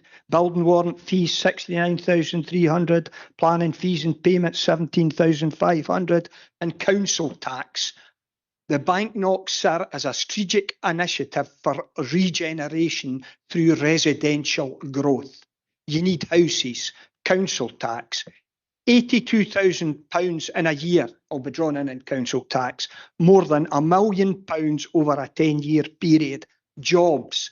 This will provide jobs. 33 houses getting built, jobs for people, at least 5 affordable houses over a 3-year period. Jobs, jobs, jobs. Right? We're in the middle of a housing crisis and we're refusing 33 houses on a housing site zoned for housing. Turning to the district valuers report, the figures, and Brian McCabe touched on them. Profit with developer contributions, as Councillor Bowes says, less than 4%, 185,000. Profit without developer contributions, £424,000. Let's not talk about percentages. Let's talk about pound, shilling and pence here. Profit with no developer contributions and the contingency not used, £533,000. There's more than £500,000 of profit over a couple of years in this for the local people. What the planning department are saying is the developer should get £770,000 of profit. This development can go ahead, it can produce new houses for people, it can produce jobs for people if we accept that the developer is allowed to operate on a profit of about £500,000 instead of a profit of about £700,000. That's what we're saying here. Right, so I'll go back to my prepared presentation. The affordable housing. Planning say that no registered social landlords are prepared to deliver on-site affordable housing at Garngrew. I sent out an email yesterday or the day before. I've already had a registered social housing company coming back to me who specialise in seeking small affordable housing development sites, and they are very interested. So we could end up with 5 registered social houses. People in Banknock need more housing. It's all very well saying there's plenty of room for houses here, there and everywhere in Falkirk, but the councillors in Banknock that are here should be supporting this, and other councillors should be supporting it, because it's the best thing for the community. So that's the affordable housing situation. The other thing is this: commuted sums are the last option. Option 1 is rented housing in the Banknock area. We can deliver that. Option 2, if that's not possible, is other social housing. The last option is a collated sum that will be spent on something else, or Falkirk Town Hall or something, I don't know. But what we need is, we need housing in the Banknock area, and this can deliver it. Turning to the 5 tests, right? What's recommended here is a planning obligation that doesn't remotely comply with the 5 tests, right? Test 2, planning purpose test. They've already dumped the deer contribution because it doesn't remotely comply with the 5 tests. There was never any justification. It's not a contributing site, and it's not a windfall site. But until the last meeting, they were going to be taking money with no justification whatsoever for it being taken. Test 4, as Councillor McCabe says, £23,000 for 2 houses down at Garngrew, and the other houses along the road paid £868. We'll come on to that at the next meeting, and I'll explain to you in full how that farce arose. And test 5, planning obligations should be reasonable in all respects. Planning instructed the DV reports. The DV recommended a complete reduction for the first phase, just the first phase. Developer contributions will be paid in the second phase, and more housing will be built in the second phase. But the recommendation for the district valuer is a complete reduction for the first phase. No contributions. That will enable the services to be put in, the suds ponds to be put in. All these things have all got to be done at the start. You can't put half a suds pond in or half a sewer. You can't put in a sewer and no leave tails that are going to service the affordable housing. It's as simple as that. So basically, I'm going to wind this up and not go on too long. Planning have also failed to produce education capacity statements, no PPR figures, and provide reliable nursery and school role projections. The planning, the Falkirk Council's own figures for schools is that Denny High School and Bankier will never exceed the allocated, the amount of pupils that are going to be there. Bankier's half empty now. There's 140 spaces in Bankier. I'll just finish up with a couple of sentences. Planning have been considering this application for more than 3.5 years. I live in the local community and I help to deliver community improvements. The regeneration of this site is long overdue. New housing and affordable housing are the solution, and give the local contractor and the local subcontractors a chance, and they'll get on and they'll deliver it. The 19-house application should be granted planning permission with no requirement to pay phase 1 developer contributions as recommended by the district valuer, and with a condition that on-site affordable housing with social rented housing is the first preference, and if that doesn't come about, a mix of other affordable housing. So this can all be done. It'll be a nearly £10 million investment in new housing in the Hags area, and that anybody that thinks that can't be delivered because the contractor isn't making at least £700,000 of a profit has got to really look at themselves and think, what is their motivation for stopping this project going ahead? I'll not say any more. Thanks for listening. Okay, thanks, Mr. Henderson. Any questions? Mr. Sinclair. Thanks, Convener. Mr. Henderson, thank you for your presentation this morning. Couple of questions, Convener, on this one. Development, hypothetically, if development is granted, who are the houses aimed at? Who is your target market for these houses? Primarily local people that are looking for affordable housing. Out of the 19 houses, 14 of them are semi-detached, 5 are detached. So it'll probably be local people. The prices will be significantly lower than what Persimmon or anybody else is charging. The budget for the houses, they're approximately coming in. The semis are coming in, would come in just over £200,000. The detached houses coming in at about 250. district valuers already made the point. The house values in the Banknock area are much lower. You can't get there's a big, huge 5-bedroom house built up the top of the hill. It's sold for £330,000. If I'd been over at Larbert or up in the Braes or that, this house would have sold for £500,000. The house prices in the Banknock Hags area much lower. So it's the question is, it's targeted at local people, but that includes Denny, Banknock. It's not to say folk wouldn't move in for Cumbernauld. So I hope that helps. Thank you. So just to kind of push that a wee bit further, the local people that you're trying to attract, what would the makeup of that household be? A typical household staying in one of your houses within this proposed development would look like what? All family, but if the point that you're leading up to is that who's going to pay for that, these folk and the houses and all that, the birth rates are plummeting, the number of people in houses is plummeting, and the figures that Falkirk Council are talking about, and I'm not just talking about Denny and Banknock, I'm talking about the Braes, the Graham High, everywhere. The schools are half empty.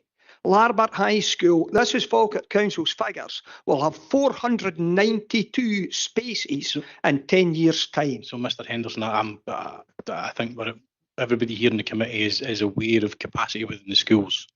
But following on from that, you maybe have preempted some of the points that I'm going to raise. But do you accept that the development that you're proposing today would have an impact on services and infrastructure within the local area? All development does, Councillor Sinclair. You're correct there. But go back to the first point I said right away. You've got to look at the big picture, the things in the future. If folk manage to get a house here, the council will not be paying a fortune for putting them up in accommodation, hotels or what have you.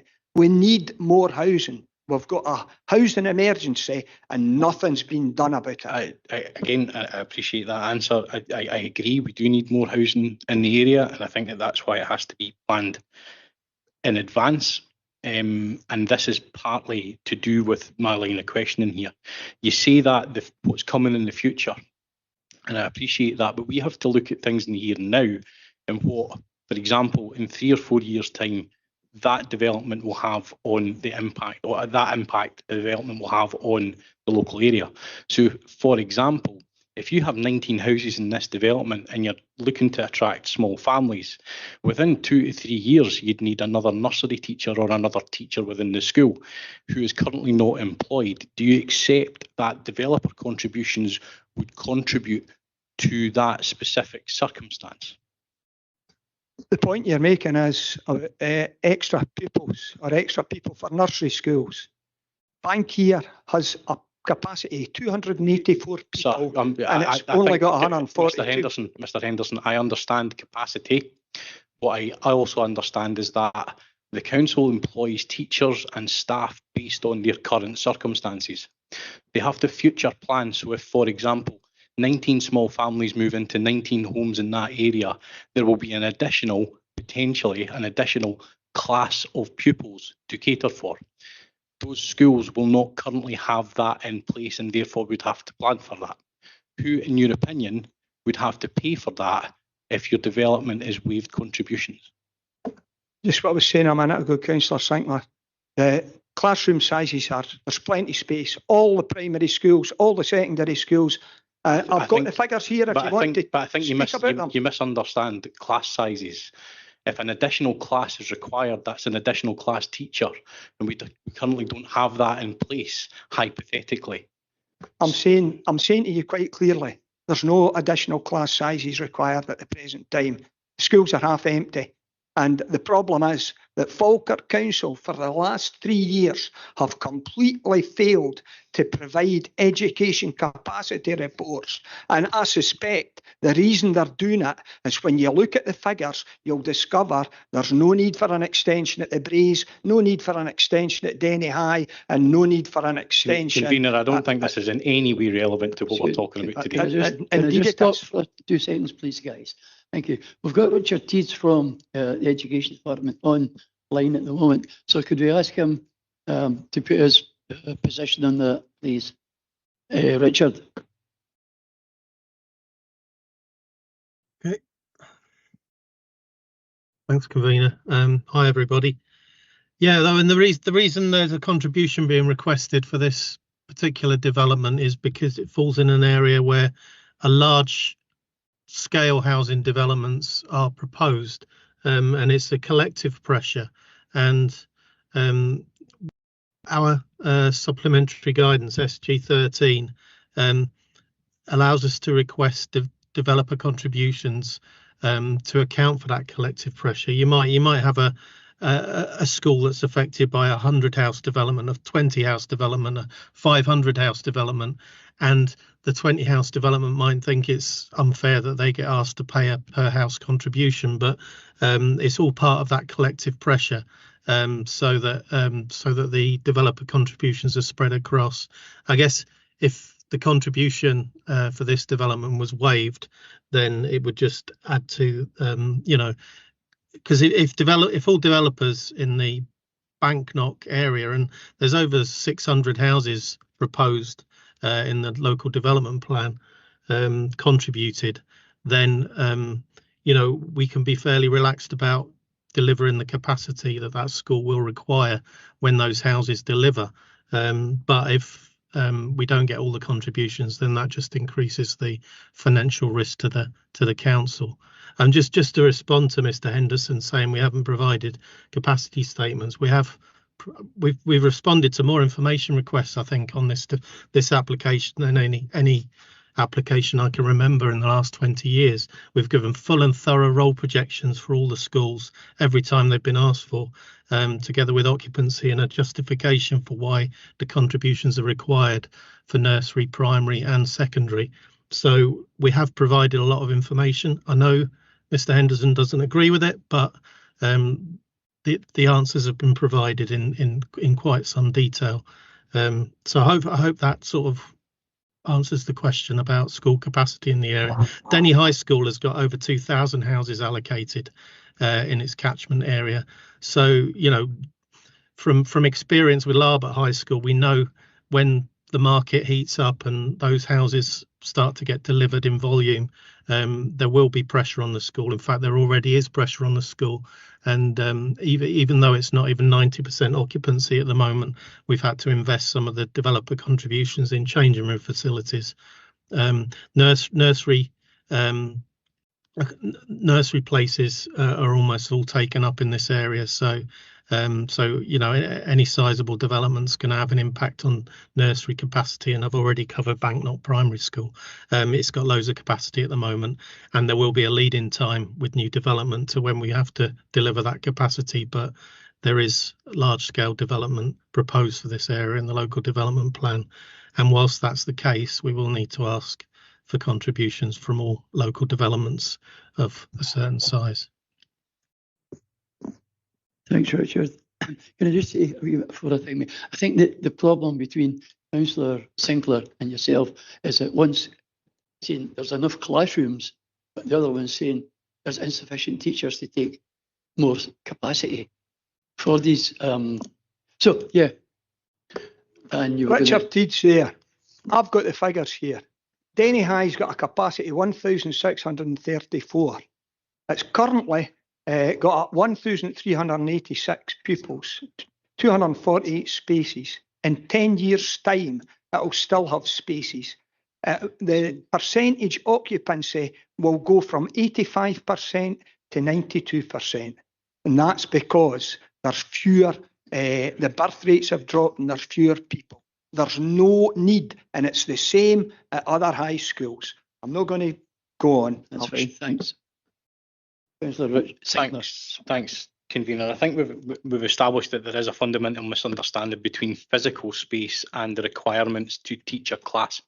But I think my final question on this one is, Mr. Henderson, given the information that we've had both from the officers that are present here in the initial phase of this discussion, the information that Mr. Teed has given us today, and I understand that there is a collective pressure in that area, why do you believe that your development meets the requirements for an exception not to pay developer contributions, whereas other developments in the area are not accepted? The answer to that, Councillor Sinclair, is because Falkirk Council paid thousands of pounds to get the district valuer to write a report. The report's about 26 pages. It explains in great detail what the position is, and the conclusion the district valuer came up with was that phase 1, the 19 houses, should not pay any developer contributions. It's as simple as that.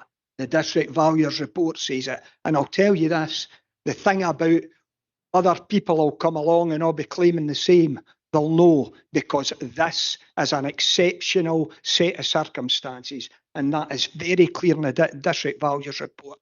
High development costs, low sales values, and that's why the developers are prepared to do the job at a much lower cost. It's crazy not to approve this application with no developer contributions, because if that's done, the benefits in the future will greatly overcome what's been asked for just now.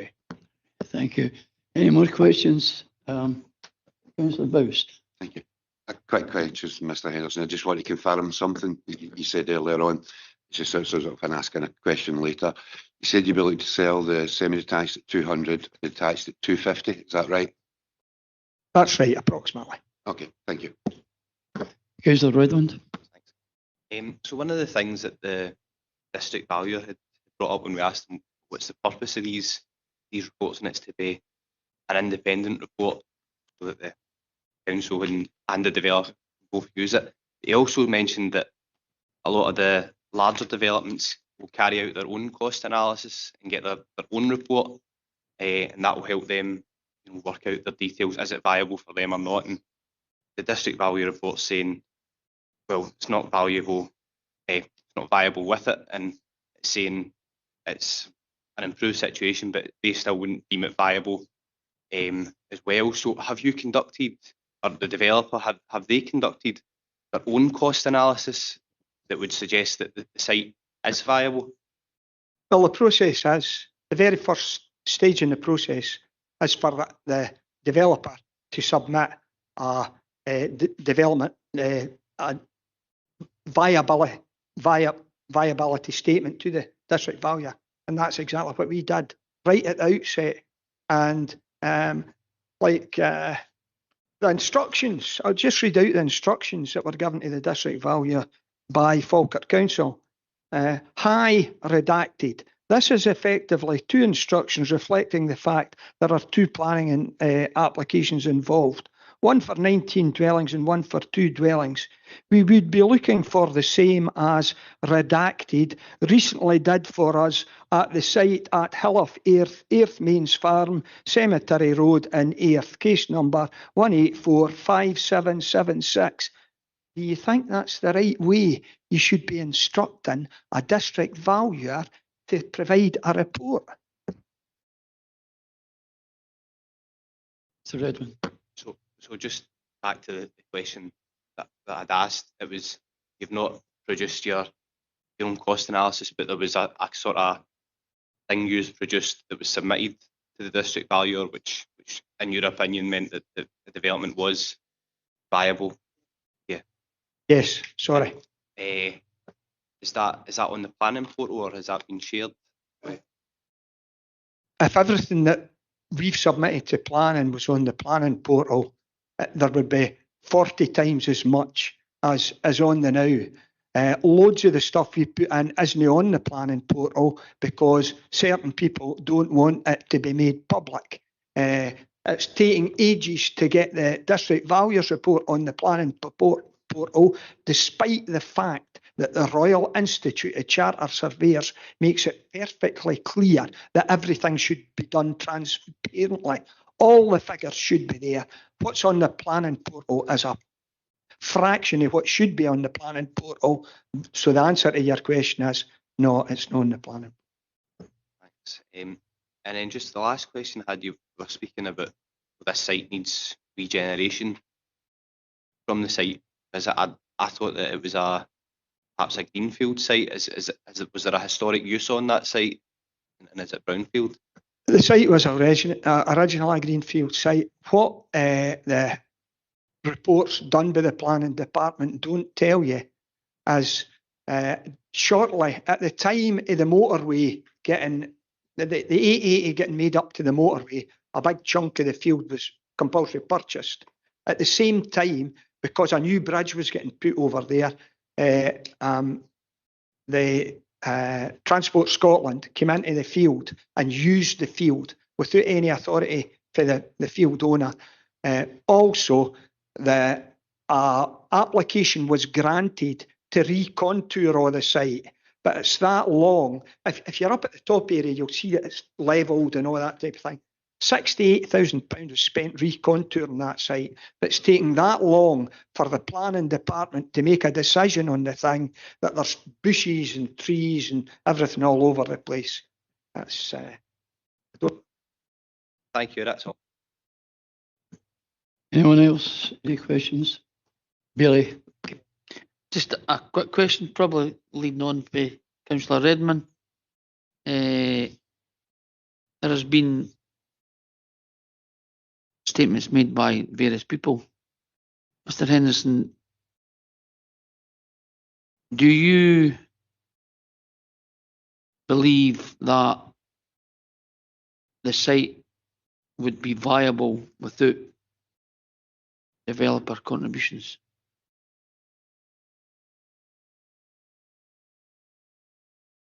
Yes, because the district valuers figures alone tell you a profit in the region of £500,000 can be made, roughly, give or take, 440,000 to 530,000. That's deliverable. But what planning are saying, and actually what the district valuer is saying as well, is you need a 15% profit. Now, 15% of the investment takes you to 770,000. So effectively, planning are saying we should refuse this site because the developer's not going to make 770,000. He's only going to make £500,000. That's effectively what they're saying. Okay, thanks. And I didn't want an argument with the planners, aren't they? Saying that the planners are saying we approve the application. Their recommendation that we approve it. Is that correct? And that the contributions need to be made.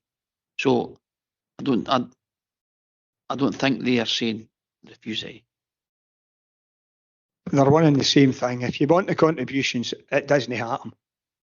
As you get the money, you know, when the rest of this site gets developed, you get the houses, you get the affordable housing, the lot. Okay, thank you, Mr. Henderson. Okay, thank you, Billy. Any other questions online? No? Okay then, thanks. Mr. Sorry. Thanks. Sorry. There is one question I'd like to ask, if that's okay.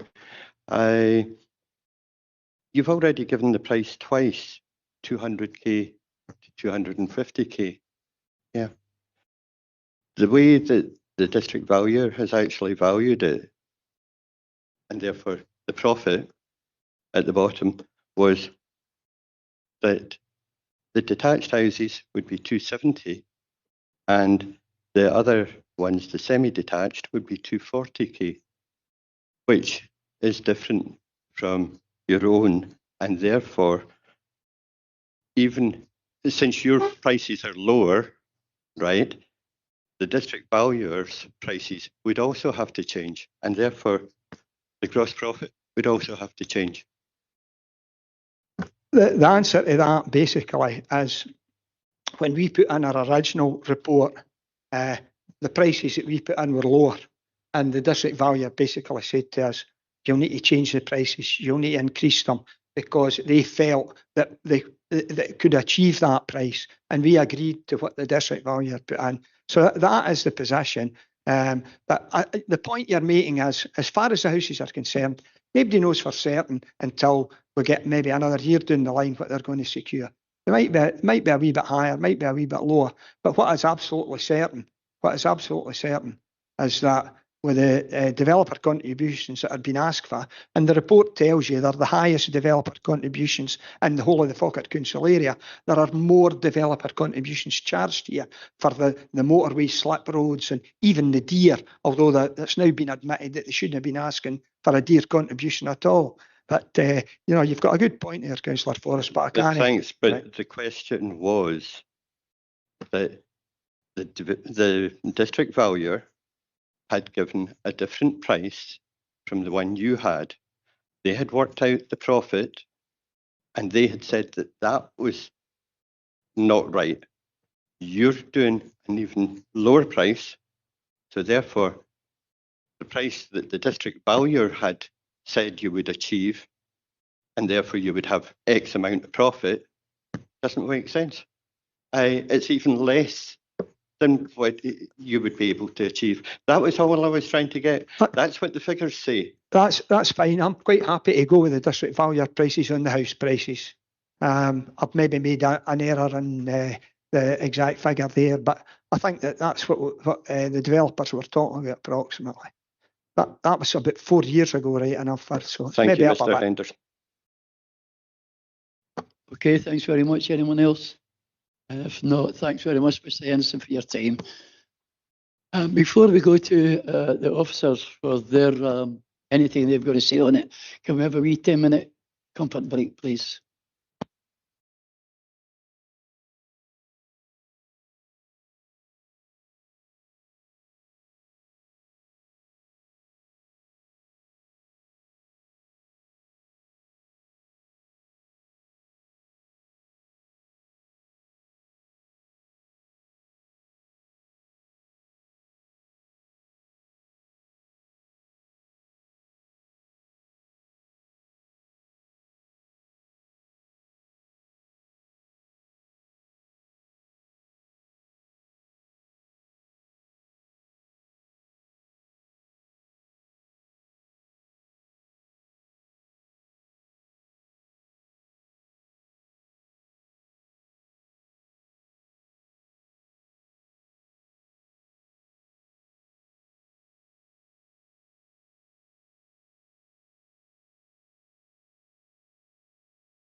Okay, thank you. Can we resume business again, please? We'll go to Brent Bevane, officer, for his comments, please. Thanks, convener. I'll probably start by just highlighting that the role of the district valuer in this. District valuer was instructed to assess the council's. Sorry, the district valuer was instructed to assess the financial viability of the scheme based on the level of contributions that we've asked for. They weren't instructed to assess the council's implementation of planning policy around developer contributions. So the input of the district valuer is part of the picture, but a recommendation or a conclusion from the district valuer on viability grounds alone doesn't automatically transfer into the outcome of the application in terms of our recommendation. But it does feed into our assessment of the application under our development viability process. So it's probably worth just going through that again, just to crystallise matters. The development viability process is outlined in our SG13, which is part of the local development plan. Step one is preparation by the developer of a development viability statement. You've heard obviously that was prepared and submitted by the applicant, and step two is consideration of that statement and independent verification by the district valuer, which was followed in this case as per due process. And step three is concerned with mitigating the costs of the contribution if that's seen appropriate. Now, the development viability process is only engaged where it is the developer contributions that are making the development unviable, and that's not the case in this instance, as informed by the expert advice of the district valuer. So, in terms of that process, it's not actually engaged as a result of the development not being viable, notwithstanding issues around developer contributions. It's not viable even without the contributions. The committee can, of course, set aside the expert opinion of the district valuer, and they could come to another view that actually the development is viable without the contributions. That's an option available to the committee based on submissions that they've heard from the applicant, in which case if the committee did reach that view, then the development viability process is engaged and you would have to go through that process. In terms of that process, there's a sequential approach. First option under the sequential approach is to consider the phasing of payments, and there's no issue in principle with the idea of phasing the contributions. If that's not acceptable, then you could look to reduce some or all of the contributions. The difficulty in trying to set a level at which to reduce contributions is if you don't work to the 15-20% profit that the DV work to, then what do you work to? Where do you set that profit level? And if reductions aren't accepted, then there is the option as a very last resort, and in very exceptional circumstances, to waive contributions. And I've already mentioned in my submissions presentation earlier this morning that we don't think that very exceptional case is met for this application. I'd also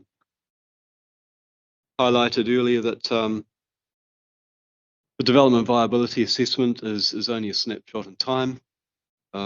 Circumstances can change, and I think Mr. Henderson might have entertained that in his submissions, that house prices can change, and construction costs can also change over time.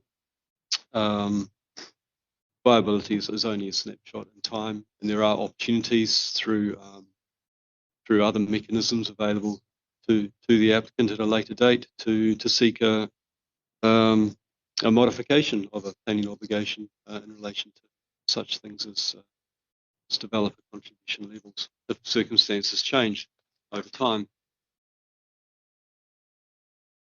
I'd also said that in all cases, if the committee were to consider reducing or waiving contributions, then you need to look at that issue carefully in the round, and that would include looking carefully at the planning consequences of doing so. I'd highlighted the consequences previously. Firstly, MPF4 is very strong on development proposals, demonstrating that provision is made to address the impacts on infrastructure of the development proposal. Yes, LDP2 has a process where you can look at viability and as a basis for reducing or waiving contributions. There's no such indication in NPF4. Addressing infrastructure impacts is very, very important consideration under NPF4 in terms of how the relevant policies have been worded. Secondly, in terms of planning consequences, and there's been discussion around this, reducing or waiving contributions can invariably shift the costs of addressing the infrastructure impacts onto the council, and we wouldn't consider it fair or reasonable for another developer to have to pick up that effect to subsidise the non-taking of contributions on another site. Again, we have the specialists at the meeting today who can, if required, provide further comment on planning consequences if the committee want to do that. You've heard from Mr. Teed already. And the third one is there is a precedent effect to consider, and that's an entirely reasonable and appropriate planning consideration. And it's not beyond the realms of possibility that other developers in the local area, where sites are similarly constrained by topography and so forth, could expect to be treated in a fair and consistent manner with the way this application is determined. So hopefully that helps try and sort of crystallise some of the issues that you need to work through in determining this application. The outcome of our recommendation, or the outcome of our assessment, is quite clear in the recommendation, following through the development plan policies and the development viability process, that a recommendation to approve is appropriate as a minded to grant, subject to contributions being required as set out.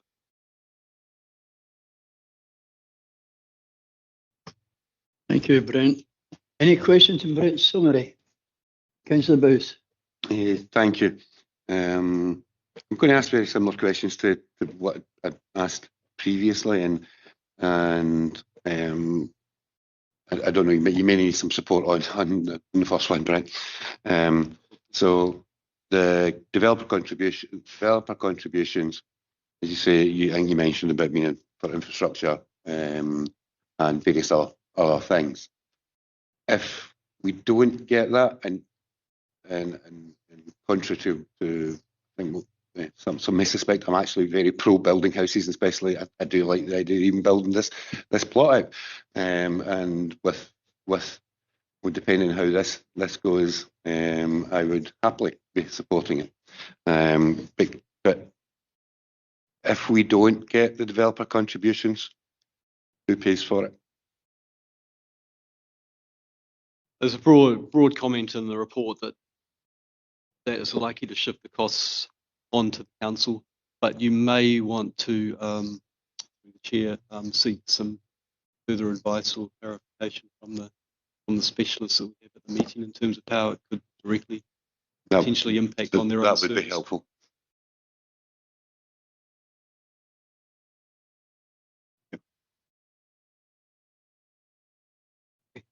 Can I ask you on the contributions? Sorry, are you not fit? I'm sorry. Sorry, convener. They've not. I think we're sort of waiting for. You were saying there's other people who can contribute to that. And I said that would be helpful to hear from them. Through you, Chair, just to highlight paragraph that Mr Vivian was referring to regarding planning consequences for the members is paragraph 57 in the bullet points. And in terms of Councillor Bowes' question regarding impacts for that, we have Richard Teed here from Children's Services will explain implications of that. Matthew Orr, Transport, for the contributions, explain the implications of impacts, planning consequences for that, and we have Karen Strang in terms of affordable housing. So just to highlight, we have those three specialists here, and also Convener, Mr McNair regarding open space contributions. Just to clarify, Mr Broadley, did you see paragraph 57? Is that the conclusion? There's a paragraph entitled Planning Consequences, Councillor Sinclair. Okay. It's paragraph 57. There's 3 bullet points. Thank you. 55. 57, I think it's. On ours is 55, Mr Broadley. Sorry. It's entitled Planning Consequences. Thank you. And it's on page 18 in our reports. There may have been printing differences. And sorry, just to finalise, we have Andrew McNair here in terms of the open space contribution as well. So 4 specialists that, if through the chair, if councillors wish to pursue the impacts of foregoing or waiving or reducing contributions, these officers could probably speak to that. Thank you, Richard. That's what Brent offered, and that's what I accepted and said it would be helpful to hear that. If you could hear that, it would be great. Shall I go first, convener, from education's perspective? Certainly.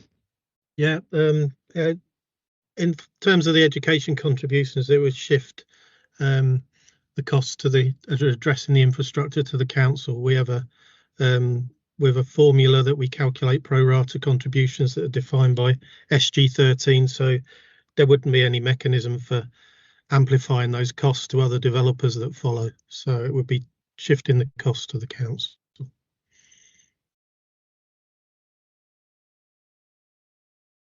Okay, thank you. Any other questions? I'm sorry, convener, but we've not heard from the other, because we've got one here and we've got others on site. I can go next if that's helpful. Matthew Orr, Transport Planning. So my obviously comment is in relation to the requirement for the contribution towards the M80 slip roads. The impact of not receiving the contributions is well twofold. There's, as Brent had mentioned, there'll be a redistribution, or there's either would be a redistribution of those costs amongst other contributing sites, which sort of risks the fairness and viability of that, passes on viability issues to them, and then also failing that, it would be the council's responsibility for providing that. The main issue with not going, not seeking to get the contributions would be more of a reputational risk as well for us, and would threaten the viability of this developer funded proposals in the future as well for other infrastructure projects, which obviously these are beneficial to the council as it reduces risks for the council. So we're keen to maintain a healthy reputation in that aspect.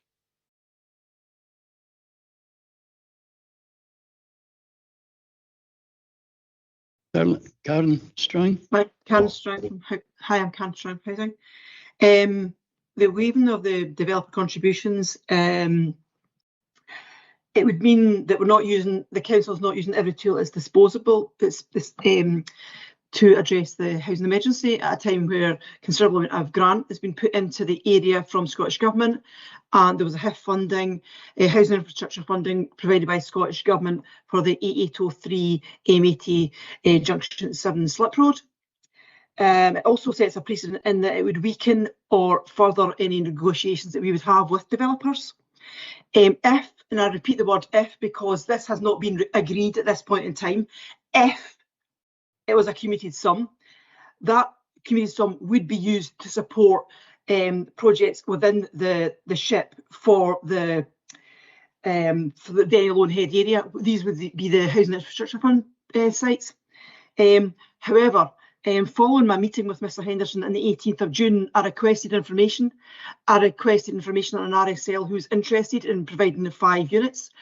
I have not had that information. So I look forward to receiving information, and the implication is, for me, is it sets a precedent.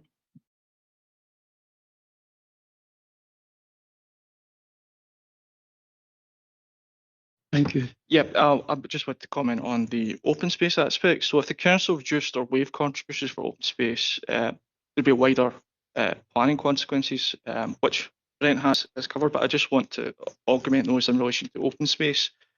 Quite simply, there'd be fewer funds to upgrade parks and play areas to meet the recreational needs of the development, and it would fall on other developments in the area, which raises issues of unfairness. Holland Bush Park is a high priority for improvement in the open space strategy. It has seen some recent improvements to play provision that was funded by the Scottish Government's Play Renewal Fund, which is a one in a generational fund. We won't be getting that again, and it wasn't purposely to fund future developments, it was just to address what was there in the first place. There's also a point around wider planning consequences in relation to the development plan. Not asking contributions would undermine the council's own local development plan policies and its delivery of its own open space strategy. The council has set objectives to improve the quality of open spaces in the area. Policy PE 17 of the development plan requires new development, including this proposal, to make a positive contribution to the provision of open space and to support the objectives of the open space strategy. There's also the issue of setting a precedent. Other developers in the area may expect reduced contributions, weakening the council's negotiation power to request open space contributions. And my final point is there's also a consideration of non-compliance with national planning policy. NPA 4 stresses placemaking, health, infrastructure first and sustainable communities. Not securing open space or reducing them is in conflict with national planning policy. That's all I've got to say on that matter. Thank you. Thank you. Okay, thanks everyone for that contributions. Anyone? Councillor Singh. Thanks, Convener. Just, I suppose, a quick question on exceptional circumstances. I wonder if perhaps Brent could outline where an exceptional circumstance would be considered, or what exceptional circumstances exist when considering these types of applications.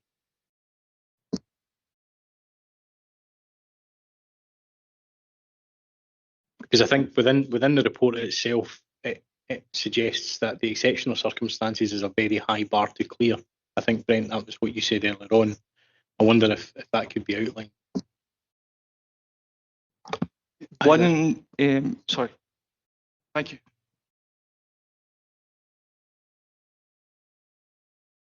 Oh, sorry. One potential exceptional circumstances is if the council is willing to pay the cost of infrastructure for the development. Now, as we've heard from around the council, is that their individual services are not willing to do that for obvious reasons. The council is facing financial pressures. Another potential exceptional circuit is that the impacts of the development are considerably tolerable, but that could give rise from complaints from local constituencies that the costs of mitigating the impact of the development on infrastructure has not been fully addressed. That's the two exceptional circumstances that I can think of just now. Thanks for that. Just to add, there might be situations with the nature of the actual development which could justify reducing or waiving contributions as a very exceptional circumstance. For instance, if it's restoration of a listed building, for example, where there might be a significant benefit to the community or the wider area, then you might, in that very exceptional circumstance, look at waiving or reducing contributions to allow that significant benefit to accrue. Thanks for that. And I suppose, following on from one of the comments there, and perhaps back to the services where this is concerned, I wonder if it could shifts the cost onto the council. If there could be an explanation as to where that money would come from, would it have to be borrowing? Would it be existing finances, or where would that come from? Who was that to? Sorry. I think perhaps that might be a question for the services, whether that's Ms Strang or Mr Teed. Okay, Ms Strang. I suppose the question boils down to, would this come out of the council's revenue budget? If the costs were shifted to the council, would it come out of the services revenue budget in future years? No, the point I'm trying to make is if we didn't take the contributions, we're not using every tool at our disposal to address the housing crisis, and it sets a precedent for moving forward. I have not factored in the use of any community sums because we've not got to that discussion. We've not finalised that with Mr Henderson because I'm still waiting for him to provide me with information. But from my main point of view is it's not using every tool that we have at our disposal, and we reduce and ultimately we'd lose five affordable housing units. From education's point of view, any capacity infrastructure investment comes out of the council's capital programme, and that's offset through planning obligations. The less planning obligations we receive to meet infrastructure requirements, the more money we have to borrow. So that's prudential borrowing, which ultimately does come off the council's revenue budget. So yeah, that's from an education point of view. Thank you, convener. I think the point I was making is that ultimately, if the costs are shifted to the council, it does have an impact on the revenue budget, and a further impact on the capital budget, which is informed by the revenue budget, and therefore we would, in waiving contributions today, this committee would be accepting a further financial risk to the council's budget. That would be my understanding on that.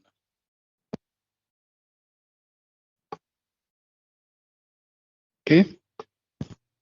No comment on that, no. Anyone else? Councillor Redmond.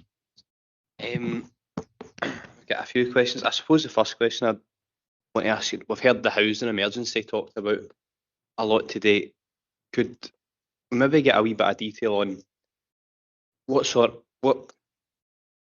of housing is included in the housing emergency? Because I think there's been some debate in the past where a housing emergency is kind of based around homelessness and building social housing, but is a housing emergency more broader and just building any houses, whether they be larger, maybe £500,000 houses? Could we have that described in a bit more detail? Who would like to take that up? Yourselves.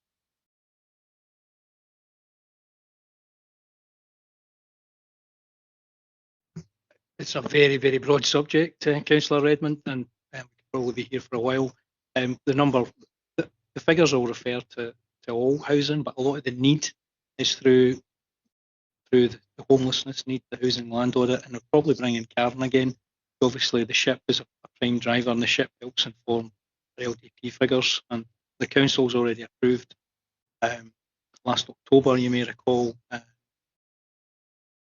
minimum all tenure housing land target that the Scottish Government gives us through MPF4. The council set a target 16% above that minimum target, setting out the council's aspirations for growth in terms of the next local plan going forward. In terms of the affordable side of it, which is one of the contributions in the recommendations page here, Karen might be able to help committee about how the SHIP informs the number side of things and types of housing. Karen, would you be okay? Through the chair, would that be okay? Thank you. The next version of the SHIP is due to be discussed in October, and obviously through the SHIP we spend there is the funding for, we set out what the funding is for affordable housing, and the funding for affordable housing is basically grant what the council puts in through the HRA to fund council, to support council new build, what housing associations put in through their private finance to support their options, and community sums. My argument would be that the housing emergency, from my perspective, is around about dealing with people who are in housing need. And housing need I would define as people who are homeless or people who cannot afford to make their own provision for housing. And I think from my perspective, I am keen that we use every tool at our disposal to address the crisis.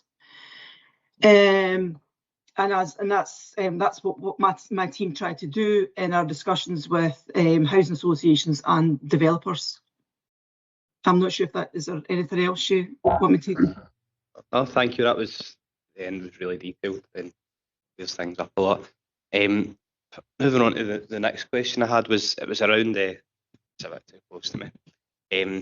So it was SG13 relief. So I think for what we were saying was that is triggered when it's the developer contributions themselves that make the development unviable.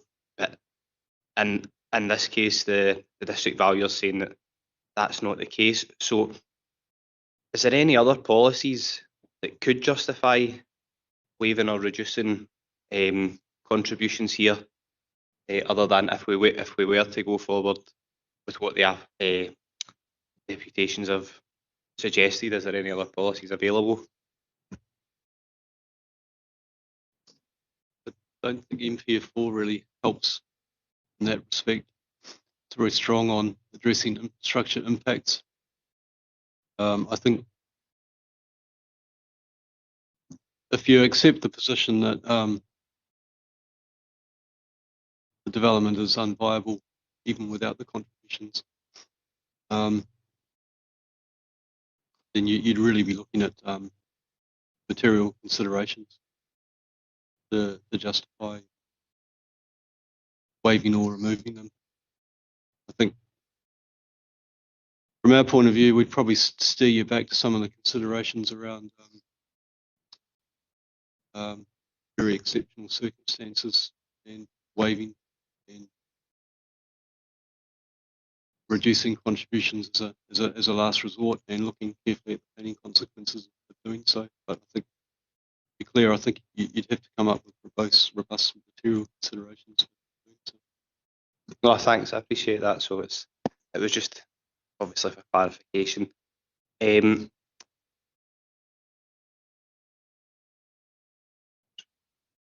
So that was my question. So one of the things I was thinking is, if it was granted today, with obviously the contributions still in place with no reduction in, I think one of the things was said in the deputations earlier on was, if you want the contributions, development doesn't happen.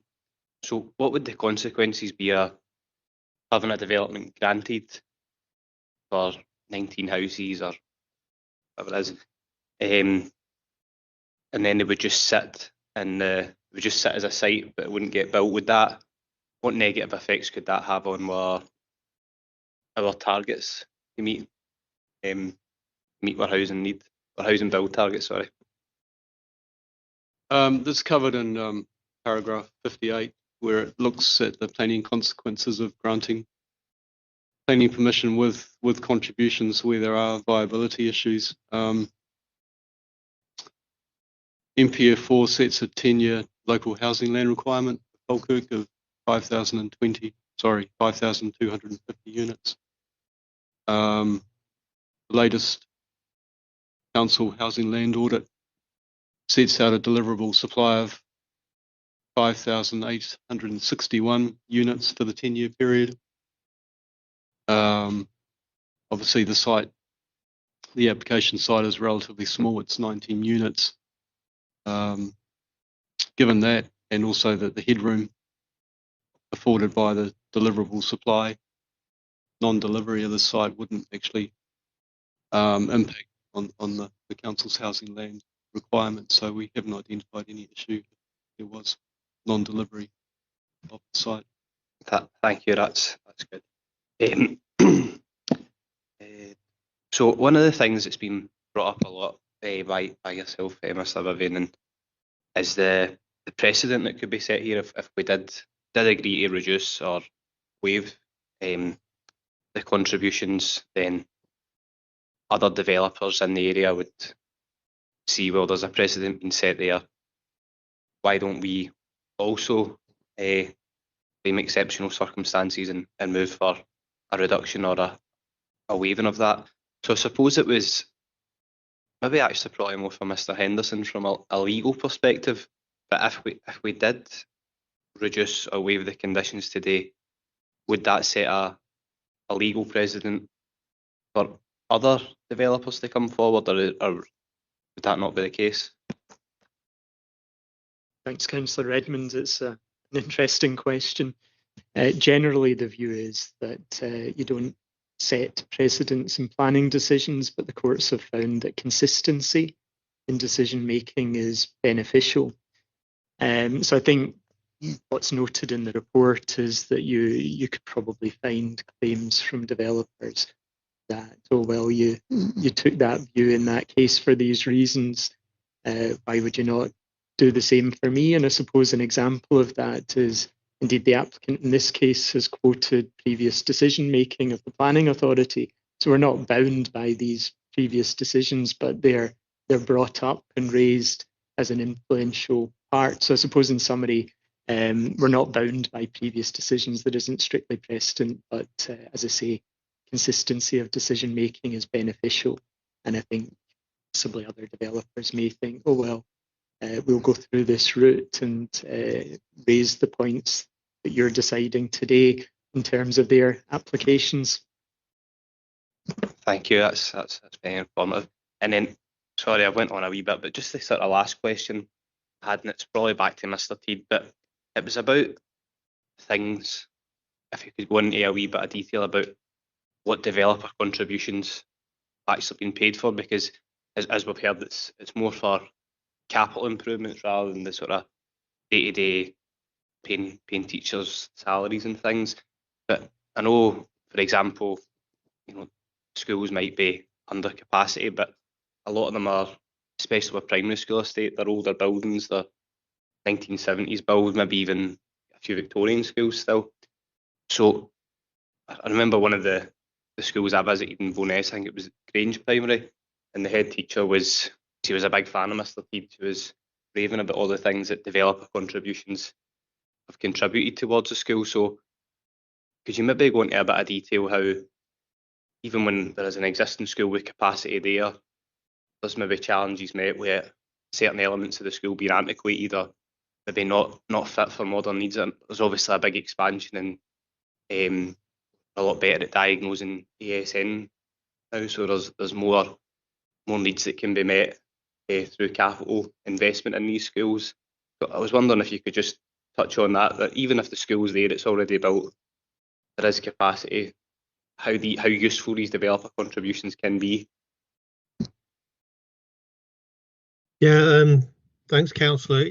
Yeah, there's a variety of purposes we can put it to. Always has to be capacity related investment, so that's tied into the Section 75 agreement. So everything we spend developer contributions on in terms of education is capacity related investment. So the example of Grange, we recently there was a very poor condition ash pitch at the back which couldn't be used, and with their increasing role, they're at over 90% occupancy now. They were struggling with their outdoor space, so we used some of the developer contributions to tarmac that space so that it became additional playground. Also, their dining room was quite small for the number of pupils, and there was some serious acoustic issues in there, so we put some acoustic paneling in to make it more bearable for the busy lunch hours. Generally speaking, we build classrooms and other ancillary spaces to increase capacity, though. That's what the majority of developer contributions are used for. I mean, Dunipace recently, we used some of the developer contributions we have for Dunipace because there's quite a lot of new development happening in Dunipace, and there's more to come. So we are planning more of a classroom extension, but to see the school through a particularly high intake year and to give them an additional class, we did some alterations internally and moved rooms around. The staff room went one place, and another room went another place, etc. And we managed to open up enough space to increase the school's capacity by one classroom, so that enabled the initial phase of the development to the demand from that development to be met. But like I say, we would generally spend it on classrooms. Denny Primary School, we've got a capital programme project. It's been in the capital programme for a number of years. It was postponed because of affordability, but we've got developer contributions, so we'll be looking at increasing the capacity at Denny Primary School, largely through classrooms. And what often happens at primary schools is, to meet the demand initially, we put in modular classrooms, and modular classrooms are not designed to last more than 10 or 15 years, really, but quite often they do persist a bit longer than that. I mean, I remember the classrooms at St Margaret's Primary School. You can almost put your fingers through the walls or outside walls because they've been there that long. So it's important that these modular classrooms are replaced with bricks and mortar as soon as it becomes affordable. And with developments, they tend to happen incrementally, and we get contributions incrementally, so we have to build up a bit of a head of steam financially, make sure the money's close to the bank before we can actually invest in bricks and mortar extensions. So quite often we're replacing modular classrooms with bricks and mortar. I hope that answers your question. Thanks, that's a brilliantly detailed answer. I suppose my very final question, just on the back of what you were saying, Bankier Primary School, the local primary school here, we've obviously got this development, and there's significant other developments that are in the pipeline coming forward. Do you have will there be additional classes needed here, or is there projects earmarked already, or is that something you are working on? We actually worked on it back in 2009, believe it or not, because that was when the original application came through for the biggest development, the one at the Cannock Brickworks, the INH Brown development. So we had to prove the concept that we could, with the contributions that we were asking for, afford to extend the school appropriately. So we did that, and we just did the concept drawings on a 6 classroom extension and a few alterations, but a lot's happened since 2009, so I think we'll go back to the drawing board on that one when it comes close to being required. But as discussed earlier, there is some latent capacity in the school which would allow developments to proceed to a certain level before we need to eventually add capacity to the school, so we've got plenty of time to plan that one. Thanks, that's good to know. So potentially we could be needing an extra 6 classrooms because of all the development that's coming forward. Thank you. Thanks, Councillor Redmond. Councillor Forrest. Thanks. It's just a quick one. We've mentioned the housing emergency several times. Can I ask, are we actually on target to meet the housing needs in the coming years?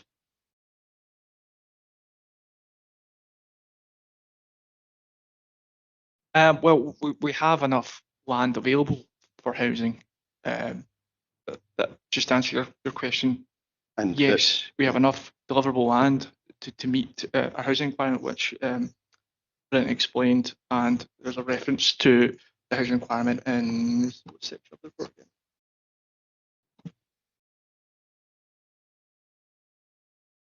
58. Okay, thank 58 you. of the report, sorry. Okay, thank you very much.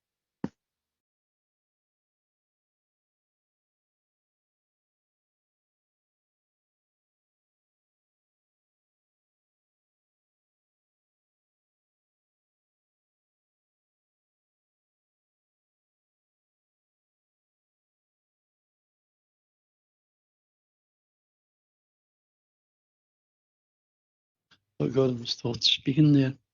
Can I ask roads again? Could you explain again to me why there has to be a contribution towards the exit and entrance to the M80 and the roundabout there? Why do we have to? I mean, it's not costing council; it's costing the developer and Scottish Government, I believe. Yeah. Hi there. Yeah.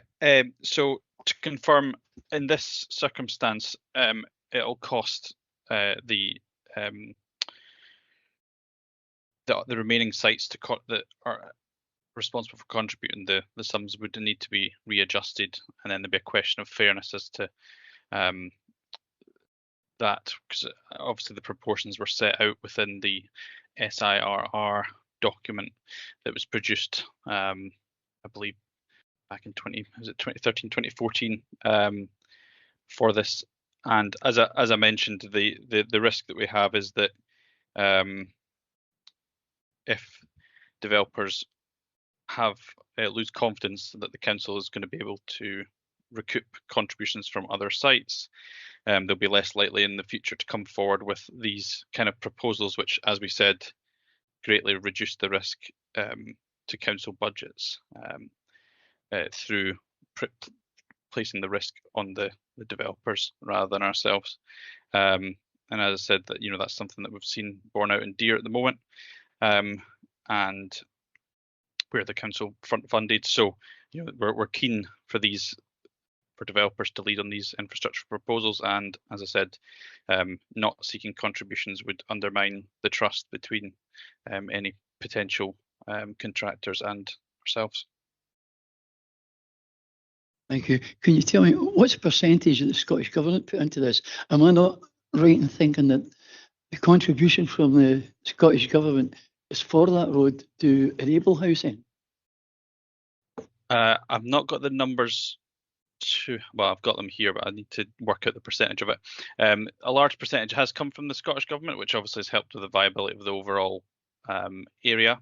However, there's obviously still a significant proportion to be delivered, the balance of which is the overall scheme costs, where are currently anticipated to be 5.1 million. The Scottish Government grant is around just under 2.4 million, so there's still 2.7 million to be provided by the remaining developers. Obviously, the large portions of that coming from the Banknock North site and the Denny Loanhead site, covering the majority of those costs. Yeah, I'm still thinking about this. What's our percentage we take from the Garngrew site? Because I mean, we're talking about Garngrew in total is contributing between phase. So this phase one, if we count the two sites together, so 21 units total. If we count the 19 and the 12 and the two, that's one that contributes 1.7%, and then the second phase, which has obviously not been subject to plan application, would contribute a further 1.1%. Okay, thanks very much for that. Thanks.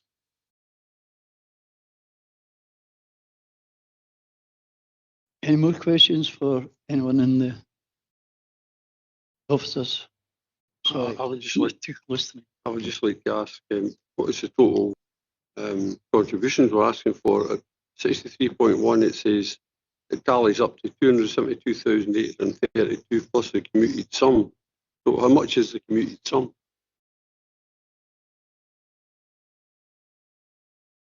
So what are we asking for in total? To identify a commuted sum would require housing to instruct the district valuer. So that wouldn't occur until we're at a minded to grant stage for the application, and that instruction would be issued. So at this point, we don't know the overall contribution figure, factoring in the commuted sum. Affordable units. I was just thinking, if let's say we don't go ahead with this, we then lose £82,000 every year in council tax. So over 3 years we'll have taken in 246,000. So we might lose that. If we did go ahead and didn't take that contribution, effectively we wouldn't get any council tax in if it doesn't go ahead. So we might lose that if we took away the contribution. But over 10 years we'd take in £820,000. So it's just an observation, just something to think about. So could the council tax that we take in be used for some of the schools, upgrade, expansion and things like that? Or is the council tax ring fence? So that's just what.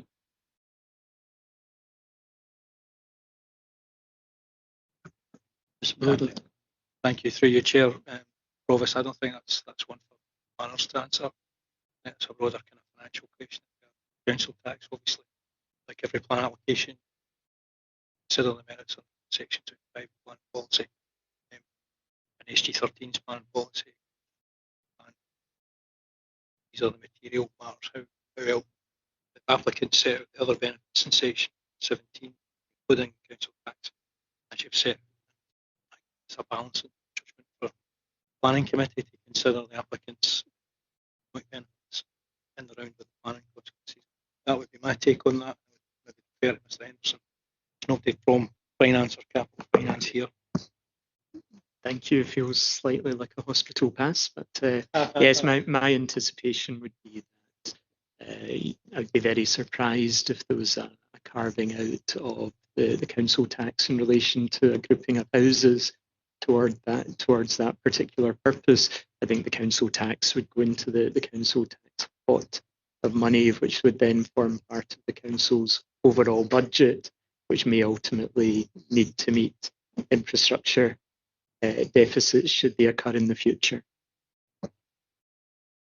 So I was just thinking, if we don't go ahead with this, you've lost all the house and the benefits of getting a good development up there and to help with the housing crisis.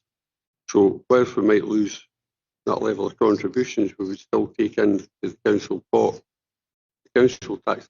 That's just my thinking, just the way it's going through my mind, a kind of cost benefit point of view. But that's just what I'm thinking. So I just thought I'd say what I'm thinking. Thanks, Provost. Any more questions?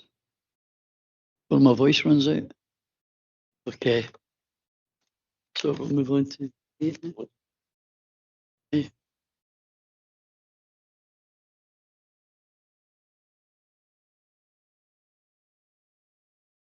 Do we want to continue at this point, or do we want to break for lunch? I'm in your hands. I think continue. I think continue this one. Okay, happy with that. Yeah, if we move to debate then.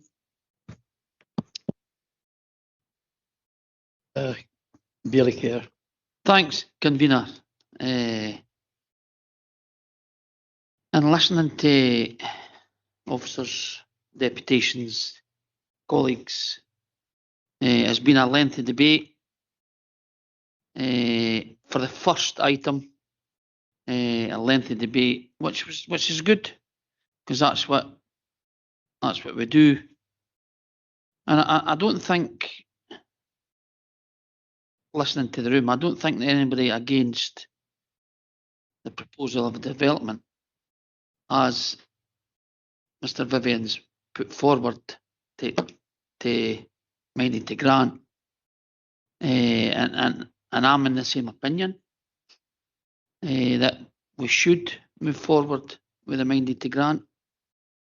The difficult part is whether we take the full contributions, half contributions, a smaller contribution, or no contribution. And listening to Mr Henderson regarding consistency, no a precedent consistency. There were previously 2 applications where we didn't take contributions.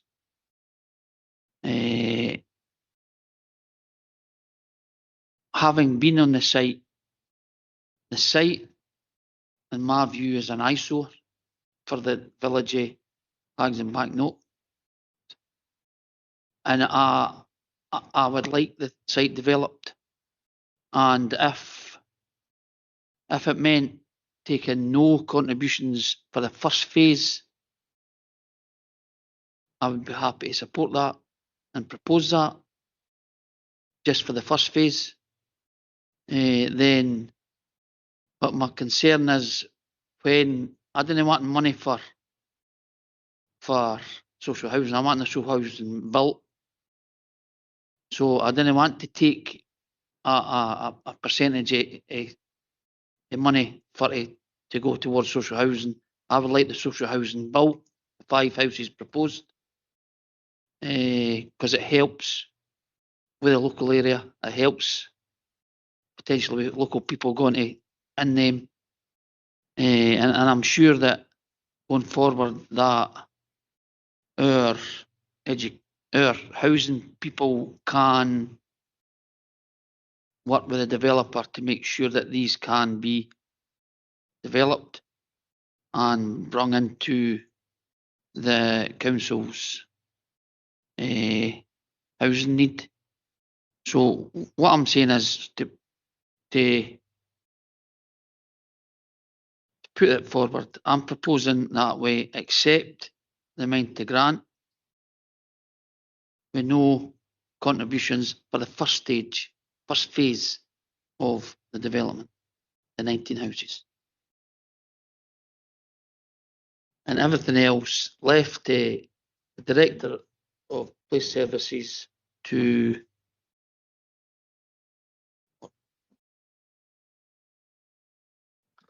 Thanks, Billy. Cash.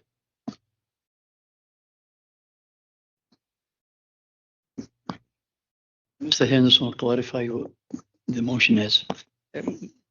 Thank you, Convener. And it was to clarify just a couple of points. When you were saying it would be a minded grant, if all of the contributions were waived in relation to this particular application, I think if I'm reading it correctly, all of the contributions constitute the totality of what would be the Section 75 agreement. So in essence, if I'm understanding you correctly, you would be looking to waive the contributions towards Bankier Primary School, Denny High School, nursery provision, the A8 with the M80 slip junction, and open space, and also the commuted sum. Is that correct? I'm just clarifying that in the point that if all of that is removed, then there's no requirement for Section 75 planning obligation, which means it's not a minded to grant decision, it's just a grant of planning permission subject to conditions. Okay. So how does, because I don't want commuted sum, I want the houses built. So would that be detailed in I don't know, if there's not going to be a Section 75, there must be some kind of Section 75. Well, I suppose what you could be saying is that we would like a Section 75 agreement that's purely about affordable housing.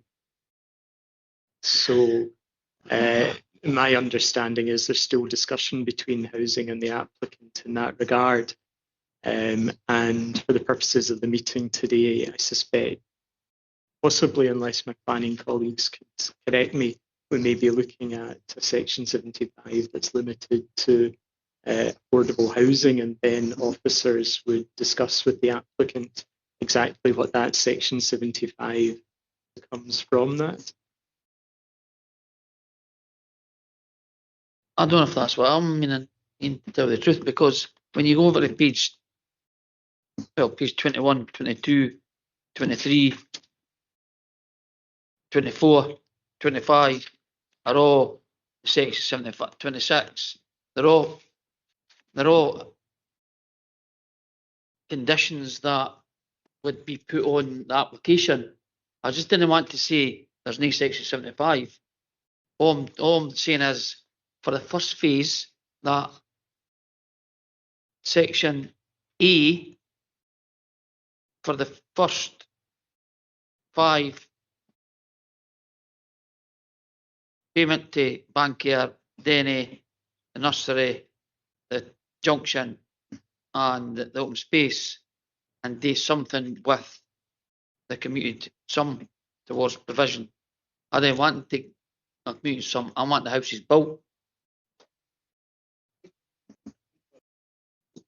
I think what Mr. Henderson's asking, are you wanting the first 5 items removed as well? Is it just item 7? Section 75 removed.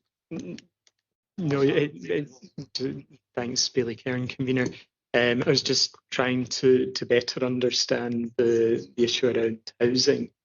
And it is entirely possible to just remove 1 through to 5, which leaves, or 1 through to 6, I think it was, which leaves 7, which is a commuted sum towards the provision of off-site affordable housing. I think what you're saying is that you don't want a commuted sum, you want some housing provision, which is why I was suggesting maybe an approach is to still have a section 75 that's purely in relation to treatment of affordable housing. I think also I might pass over to colleagues in the planning team, but I think it's still at a stage in that regard where there's discussion ongoing between housing and the developer over what the potential options might be, but that's where I wonder if it was higher level wording of in respect of affordable housing, it then gives officers and the applicant the opportunity to discuss that and how it would look. Yeah, I just didn't want it to be all affordable housing, though. If there's a 5 as mentioned earlier on, if we get the 5 affordable housing agreed by, if this, and this might not go through, if this does go through, what I'm proposing, the Director of Police Services and the planning team can, and the housing team can dialogue with the applicant and the agent to put in the section 75 that needs to be agreed. I don't know if that's possible, Mr. Henderson. It's not entirely unusual where there's perhaps a refusal recommendation, then it's a decision by committee to grant permission. I'm just giving that as an example, subject to a section 75 that the details around affordable housing and indeed some of the other requirements are not fully fleshed out at that stage and are subject to more discussion. I think Mr. Vivian would like to come in at that point. Yeah, just to clarify, the based on the current applications and the indicative capacity for a phase 2 application, the overall affordable housing requirement would be 5 units. I'd understood the applicant's initial position was to seek deferral of the 5 units until phase 2. So there's a decision to be made around whether you would accept a deferral to phase 2 for all 5 units, or whether you would want the proportionate requirement for this current application for 19 houses to deliver affordable housing within this current application site, which for 19 units would be 3 affordable units.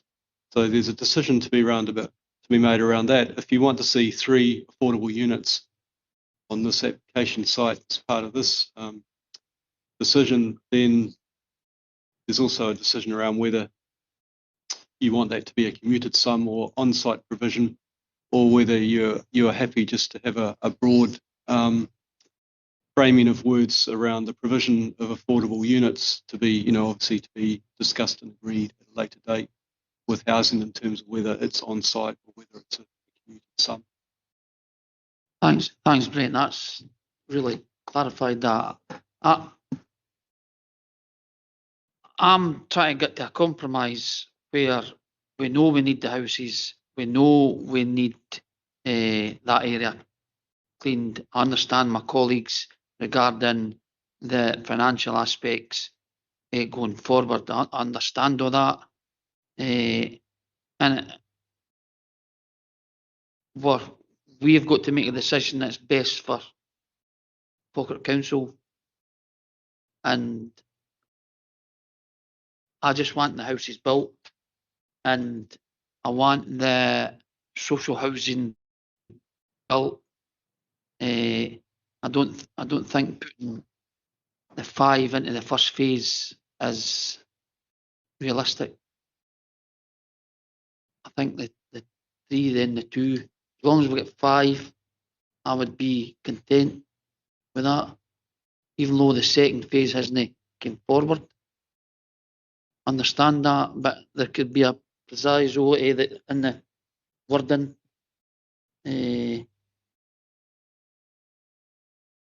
Sorry, just I'm at your abeyance. I was just going to check, were you suggesting there that you take affordable housing out here and rely on a future application for a phase 2, or retain wording that would be encapsulated in a section 75, admittedly at high level at this stage, that there would be a section 75 to deal with affordable housing, and perhaps something around and provision of affordable units as agreed with housing and the Director of Police Services. My only, when before Mr. Vivian came in, my only reservation was what if phase 2 doesn't come, and that's my only concern. If it doesn't come, then we've not got the 5. Might know any. But to be fair, by the time that comes, we maybe will be on the planning committee then anyway. So, but I'm quite happy with what you've put forward on my behalf, Mr. Henderson. I think Bailey Kerr, just at this point in a motion, I think what you've articulated is that you consider the development proposal as a whole to be acceptable. So that's the starting point, and as discussed earlier in the meeting, we then move on to the viability aspects and policy aspects. Would I be correct in thinking that you would be saying that overall policy is not met by waiving contributions, but that there are material considerations and benefits essentially which outweigh the planning consequences of granting without permission, and that you consider that these material considerations benefits are of such significant weight as to indicate that the plan isn't accorded priority. If that is the case, what I have noted is that you have picked up in relation to economic benefits that the development would generate. You've touched on the benefit of the provision of housing, which is in an allocated site to the area. You've said that the site is in poor condition, and waiving of contributions increases the likelihood of successful development out, if that's the right phraseology. I think also, and I hope I'm not reading too much into it, I think you're also suggesting that the circumstances of the applicant and the applicant's ability, and this is tied into the viability point, to accept a lower return than would normally be expected is relevant. And I think the next point I would pick up is that the committee would be minded to grant planning permission subject to a section 75 in relation to affordable housing and provision of affordable units, all to be agreed with the Director of Housing and the Director of Police Services, and thereafter, on conclusion of that agreement, which I note in the original recommendation was to be completed within 6 months. I don't know if you would wish timescale imposed on completion. The upshot of that being that it could bring matters back here if there was no completion within 6 months. I've heard people doing the 6 month, but asking for extensions, both officers and applicants. Would that be possible? Because 6 months is not a long time, eh? I mean, we could say there's no time scale to that. It's an open-ended arrangement.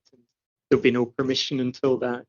Yeah, I'm quite happy with that then. So then, on conclusion of the Section 75 planning obligation, permission would be granted subject to conditions, reasons, and informatives, and they would be, I would suspect, as narrated in the officer recommendation, which would be on your papers, page 21 onwards. Yeah. 21 and 26, I guess. Thank you, convener, for bearing with me as I went through that. Thank you, Mr. Henderson, and thank you, convener. Do we have a seconder for? Oh, sorry, Ian, Councillor Sinclair. Yeah, thanks, convener.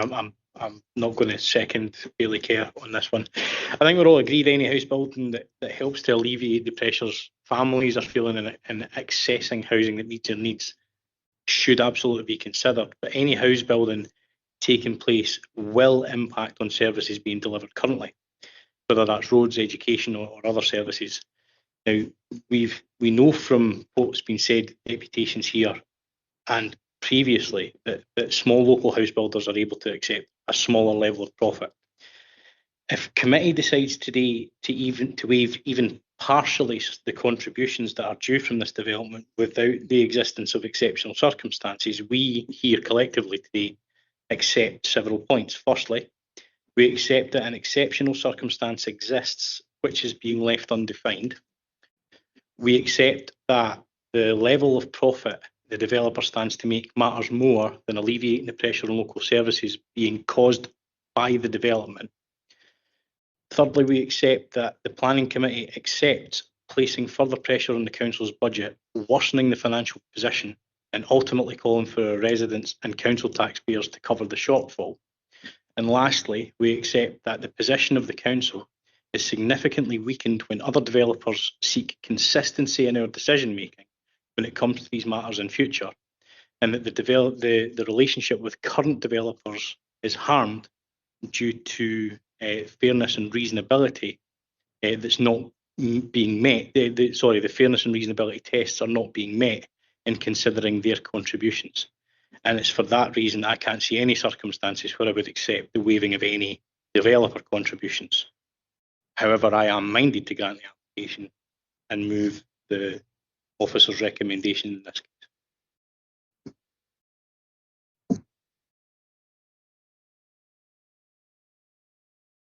Sorry, does anyone have anything else to say on it, Councillor Forrest? I was actually going to say almost exact same things. Thanks, Ian. At the end of the day, the contributions have got to be made somewhere or other because we need the money. It's as pure and simple as that. If someone doesn't pay it, it's either got to go to the developer, or to other developers, or to the council.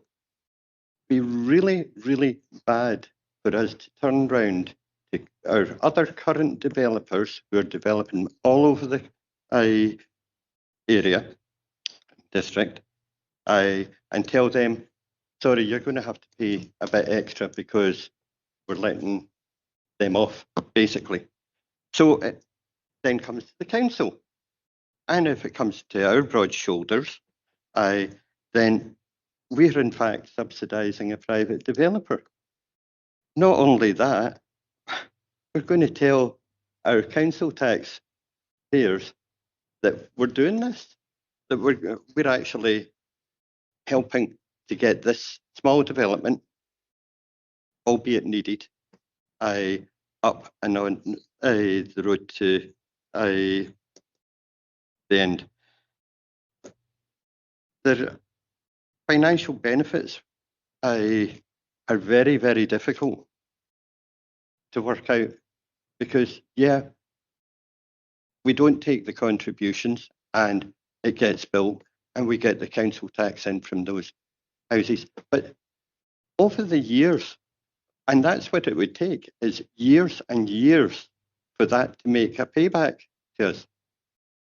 So I've got to agree with Councillor Sinclair. I'll second his motion. Okay, thank you, Councillor Forrest. Any other contributions wish to be made? Councillor Redmond. Thanks. Sort of agreeing with a lot that's been said.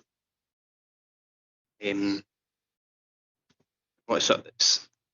the developer contributions. It's not just that they're a nice to have; they're an essential part of making development sustainable. And we're talking £273,000 somewhere. Mr. Teeds told us that eventually Bankier could need up to 6 new classrooms. That money's going to have to come from somewhere within the council's budget. How could we do that? Well, you'd be looking at maybe raising a percentage of council tax for capital infrastructure, or probably what's more likely to happen is that money would come from somewhere else, and there'd be other areas where we'd be having to cut back. So ultimately, the cost of paying for this would fall on service users or council taxpayers. And really, and I know Mr. Henderson says it doesn't set legal precedent. We don't set precedent on planning committee, but consistency is key. And if we were to give any reduction or any waiving of the fees today, I think this committee would be really, really busy with other developers coming in and asking for the same thing. So that really worries me. And I think, sit in meetings and we're always talking about we need to maximise the contributions that developers can pay.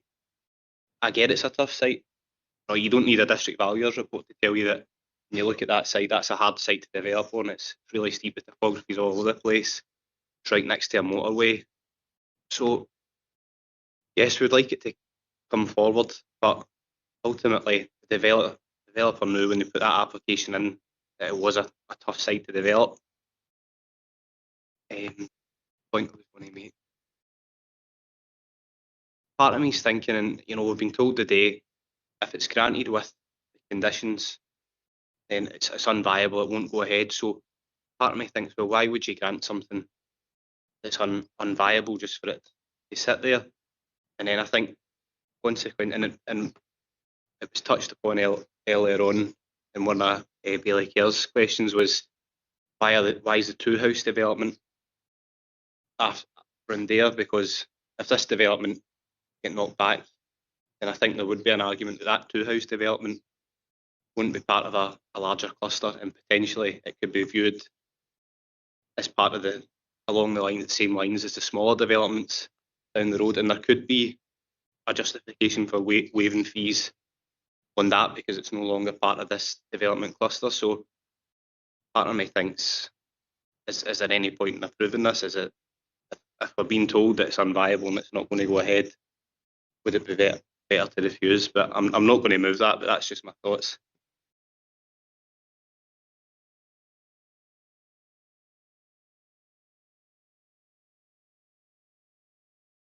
Councillor Flynn.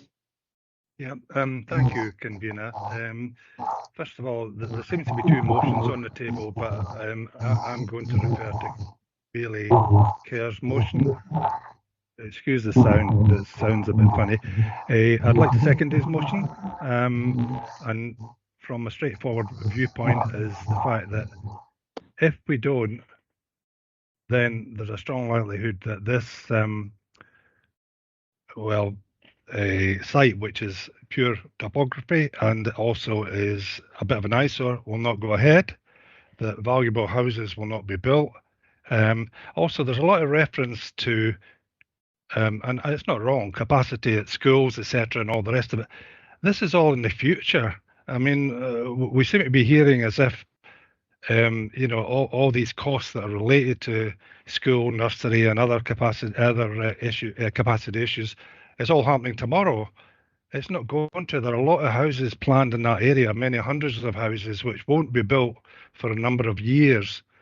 So these capacity issues won't crop up just now. And also the, the second part of this development would produce, contributions. There is a valuable contribution in houses. I'm very much in favour of the affordable houses. I think that's a key thing that must happen. But in addition to the houses, and if it doesn't go ahead, it would be a great shame and a bit of a disaster. But I think we're getting ourselves in a twist, thinking all these other costs are going to be due tomorrow. They're not. They've been factored in over a number of years, and if you honestly think that making this exception is going to dissuade large house builders from building houses in Banknote or any other area of Falkirk, then I think we're completely wrong. And I think Mr. Henderson said, or someone said, there were exceptions made in the past for a couple or more sites. And if there isn't the flexibility to make exceptions on material considerations, then why are we sat here? So I would like to just second Bailey Kerr's motion. Thank you. Thank you, Councillor Flynn. So I've got two motions. Anyone else, first of all, want to make any comments? Okay, we've got two motions. Thank you. Thank you, Convener.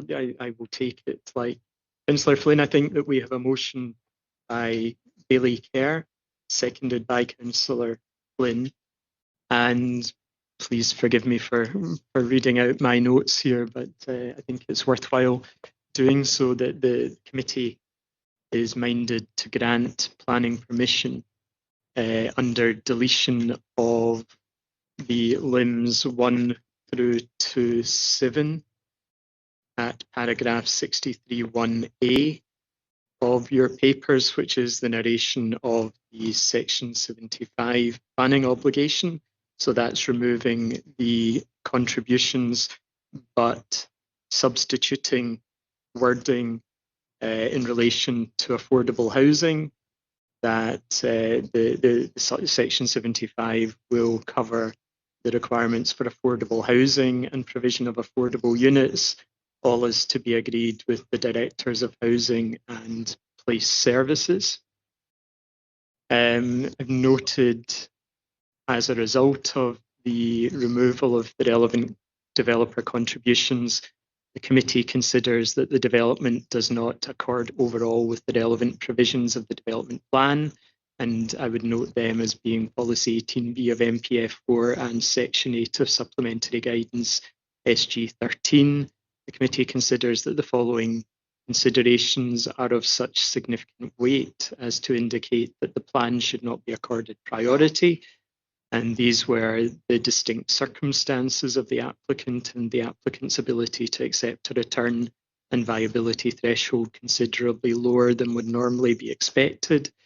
The benefit of the housing, which is located in an allocated site to the area, the economic benefits that the development will generate, and the site is considered to be in a poor condition, and it's considered that the waiving of the relevant contributions increases the likelihood of successful development. The committee considers that the benefits of the development outweigh the planning consequences of granting permission without relevant contributions, accordingly, the committee agrees that it's minded to grant planning permission subject to the Section 75 as narrated, and thereafter, upon conclusion of the Section 75 planning obligation, that permission be granted subject to the conditions, reasons and informatives as narrated in the officer recommendation. We then have an amendment by Councillor Sinclair, which was seconded by Councillor Forrest, and that was to grant planning permission in accordance fully with the recommendations by officers in the officer report. So having explained the motion and amendment, I will read through members on a roll call basis. So Councillor Anslow is absent today. Provost Bissett. Billy Care's motion.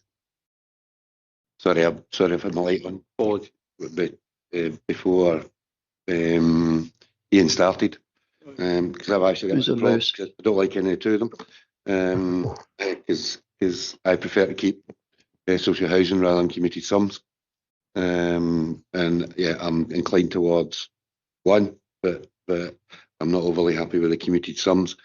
And I know Billy Care had put something in his on it. I would prefer to see something towards obviously making agreement Section 75, but to explore, I suppose is the right word, to have the social housing or the social or affordable housing. I think but affordable housing is probably what it more comes under. I just think is what we did previously. I don't know if Councillor Sinclair would be content with accepting that. Sorry, thank you. Councillor Bowes, would you be suggesting that the wording which is contained in Bailey Cares is replicated as a substitution for Lim 63(1)(a)(7) in the officer recommendation? So it's reading, there would be, the Section 75 would be in respect of affordable housing and provision of affordable units to be agreed with the Director of Housing and Director of Police Services.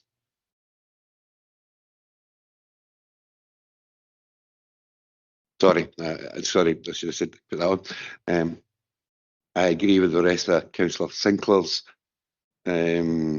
amendment, but without that one item, I don't know if Councillor Sinclair would be content with accepting that as an amendment to his amendment. Convener, just to clarify that it would be to my reading of the situation is that you would rather there would be houses built for affordable housing rather than the sums agreed with rather than the commuted sum in item 7. I'm agreeing with all the first 6 items on yours. All I want to do is change item 7, and item 7 is a commuted sum towards provision of off-site affordable housing. To change that to what I believe Bailey Cares get changed to, which I think Mr. Henderson's just read out. Okay, on that basis and having further clarification, thank you, Councillor Bowes. I would be content to accept that amendment to my amendment. Thank you. And your seconder? And I would be happy. And also the Provost? Yep. Okay, I would be happy to do that. Just not to necessarily agree, but just to be content that an amendment's being made to an amendment, as it were. Thank you. I was just hearing from my colleagues in the planning team, they were wondering if there is a clarification over on-site. Can you maybe articulate around that, please? I would consider that, just to clarify, I would consider that it would have to be on site, not off site.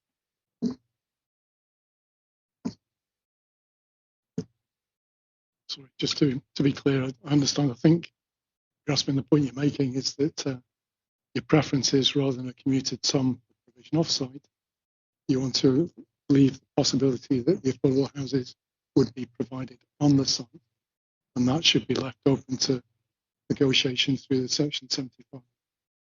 Right. Just wonder whether it would be any merit in bringing Karen Strang back in from housing, just to see if she had any comments on Karen? No, for affordable housing to be delivered on the site, they would have to be an RSL who's willing to work with Mr. Henderson. I've been asking since June for that information and I've still not received that. RSLs are charities. They need to look at their own financial arrangements to see if they can afford to deliver housing of that number. There's also a contractual agreement between the housing association and the developer. It needs to.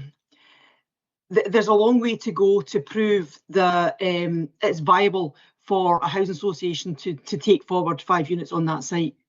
And I've not received any information at the moment, despite asking for it. Convener, following on from that, could it be an amalgam of both, either the commuted sums or based on that information? I mean, given the fact, and I heard what was said earlier on, that some information or a contact had been made with an RSL, I believe it was yesterday.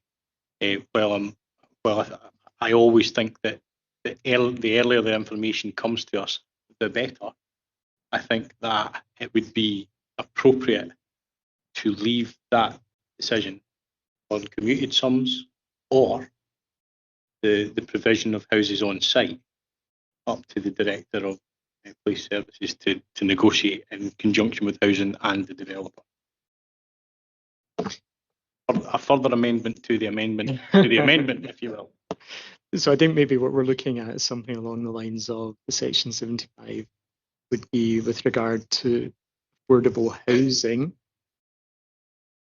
and the terms of the Section 75 to be to the satisfaction of the Directors of Housing and Police Services. What could maybe be done then is a note to the amendment, so it wouldn't be part of the body of it, but maybe a note to say that the preference would be for affordable housing to be provided on site, something along these lines. So it's reflecting there's a preference, but reflecting also that it's ultimately for the officers of the council to reach an appropriate approach to affordable housing. I think if my seconder was agreeable to that, and if that's agreeable to officers, if that was flexible enough, then I'd be content to incorporate that. I too would be content. Would it be amenable to the convener to allow Mr. Whittle to come in at this point? Sure. It was just to clarify, Karen had referred to 5 affordable units. Just to clarify, that's for the overall site. When we're talking on-site provision in this context, we're talking about the actual application site for 19 units. So the expectation for this application site is 3 affordable units to be delivered, and for the remaining 2 to be delivered through any future application for phase 2. So just to clarify that, in case there was an expectation that 5 would be delivered as on-site provision for this application, when in fact I think we'd be looking at 3. Thank Mr. Vivian for that clarification. That makes it abundantly clear, and I think the information you gave us earlier on was also clear that this specific site is 3 and it would be 2 for the future, whether or not that comes forward. Thank you.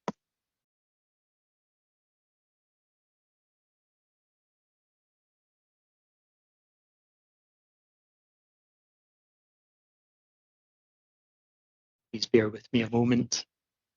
Frantically writing.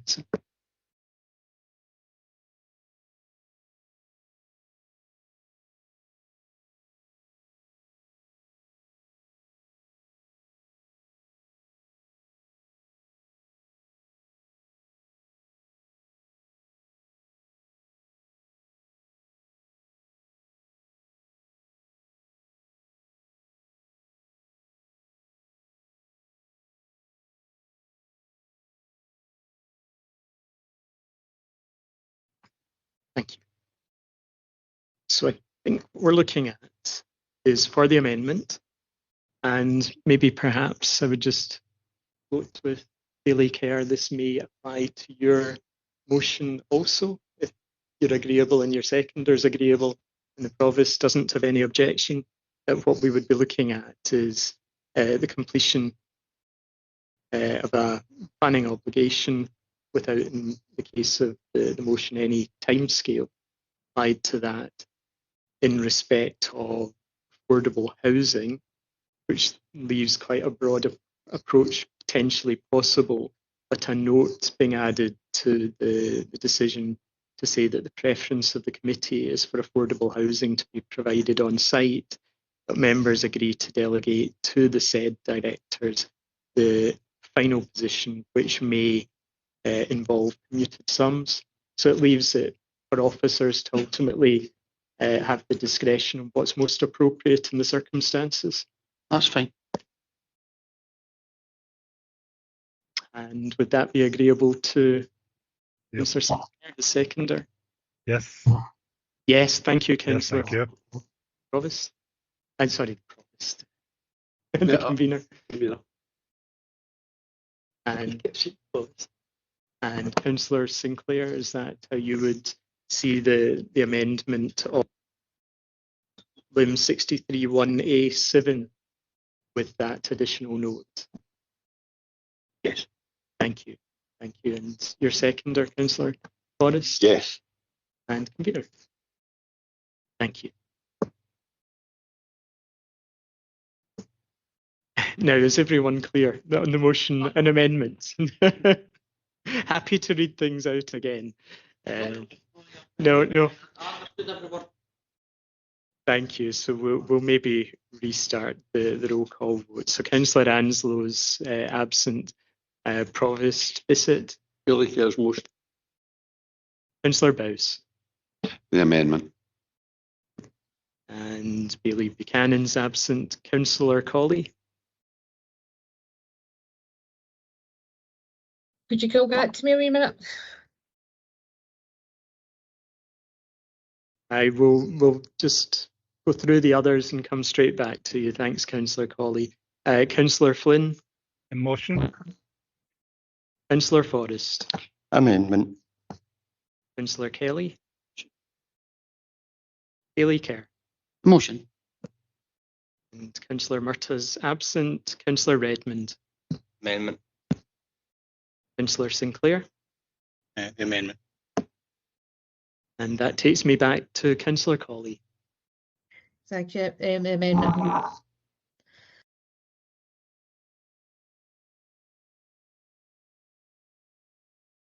So by my count, we have 4 votes for the motion and 5 votes for the amendment, and the amendment is duly carried. Thank you, convener.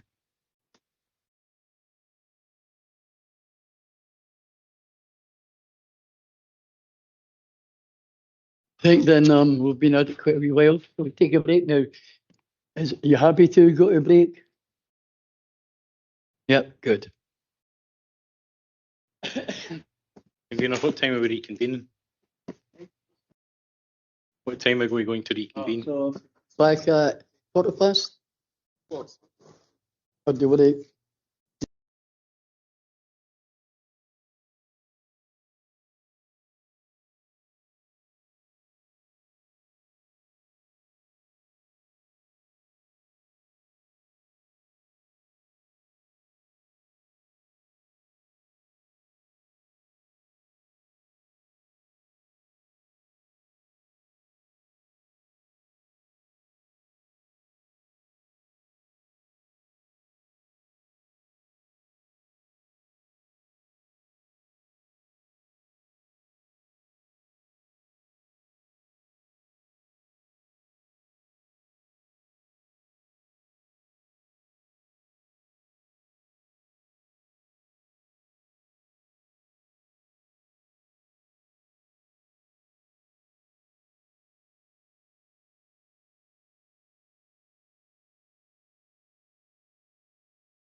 Good afternoon and welcome back to the second part of the Planning Committee. And we'll move on to agenda item 5, which is the construction of 2 dwelling houses to land at the north of 4 Garden Grove Cottage, Garden Grove Road, Hags, for Mr. Sandy Brown, P/23/0341/FUL. And we'll start with Mr. Vivian.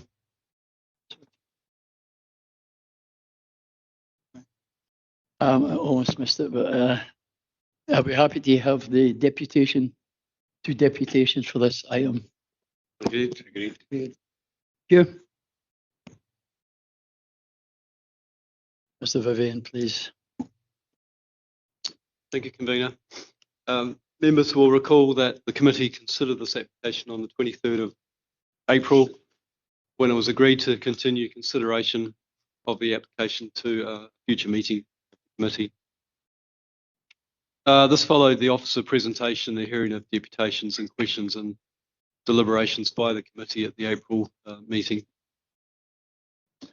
To recap, this application is for the construction of 2 detached 2-storey houses. The site lies mostly within the settlement boundary and mostly within allocated housing site H12. One of the houses straddles the settlement boundary and lies partly within the countryside. As the site lies mostly within the settlement boundary and mostly within H12, it is considered reasonable to consider the application on this basis rather than as countryside development. The application was continued at the April committee meeting to allow the committee to carry out a site visit to view the physical characteristics of the site, to include a copy of the district valuer's report with the continuation report subject to the consent of the district valuer and the applicant, allow officers to request that the district valuer attend the committee meeting, and also to allow officers to provide additional information in the update report on potential options regarding the financial contributions and the context of the wider site. The committee site visit took place on the 6th of May.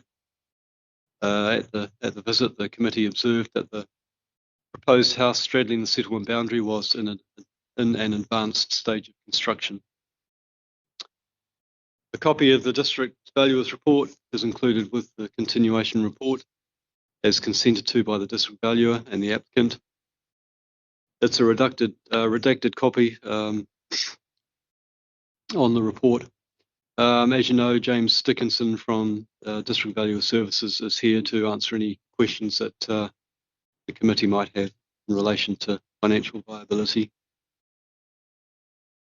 The update report provides further comments in relation to the Council's development viability process and reiterates that step 3 of the process, concerned with mitigating the cost of the contributions, is only engaged when it is the developer contributions that make the development unviable, not other factors.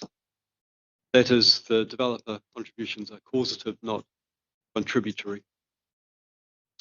On a literal and objective reading of SG 13, there is no requirement to consider the 3 options under step 3 of the Council's development viability process.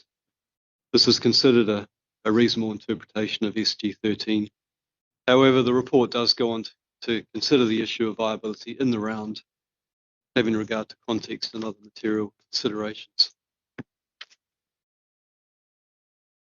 In response to the request by the committee to provide information on potential options regarding developer contributions, the update report provides in paragraph 8, I'll give you the page reference for that.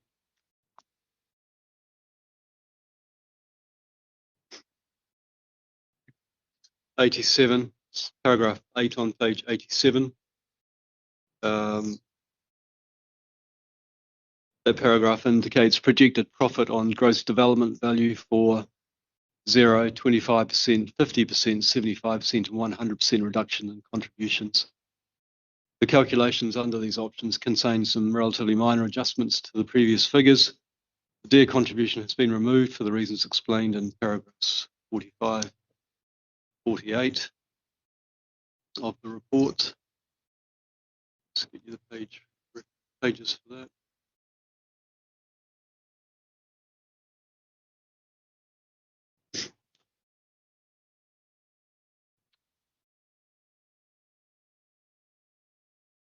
Yep.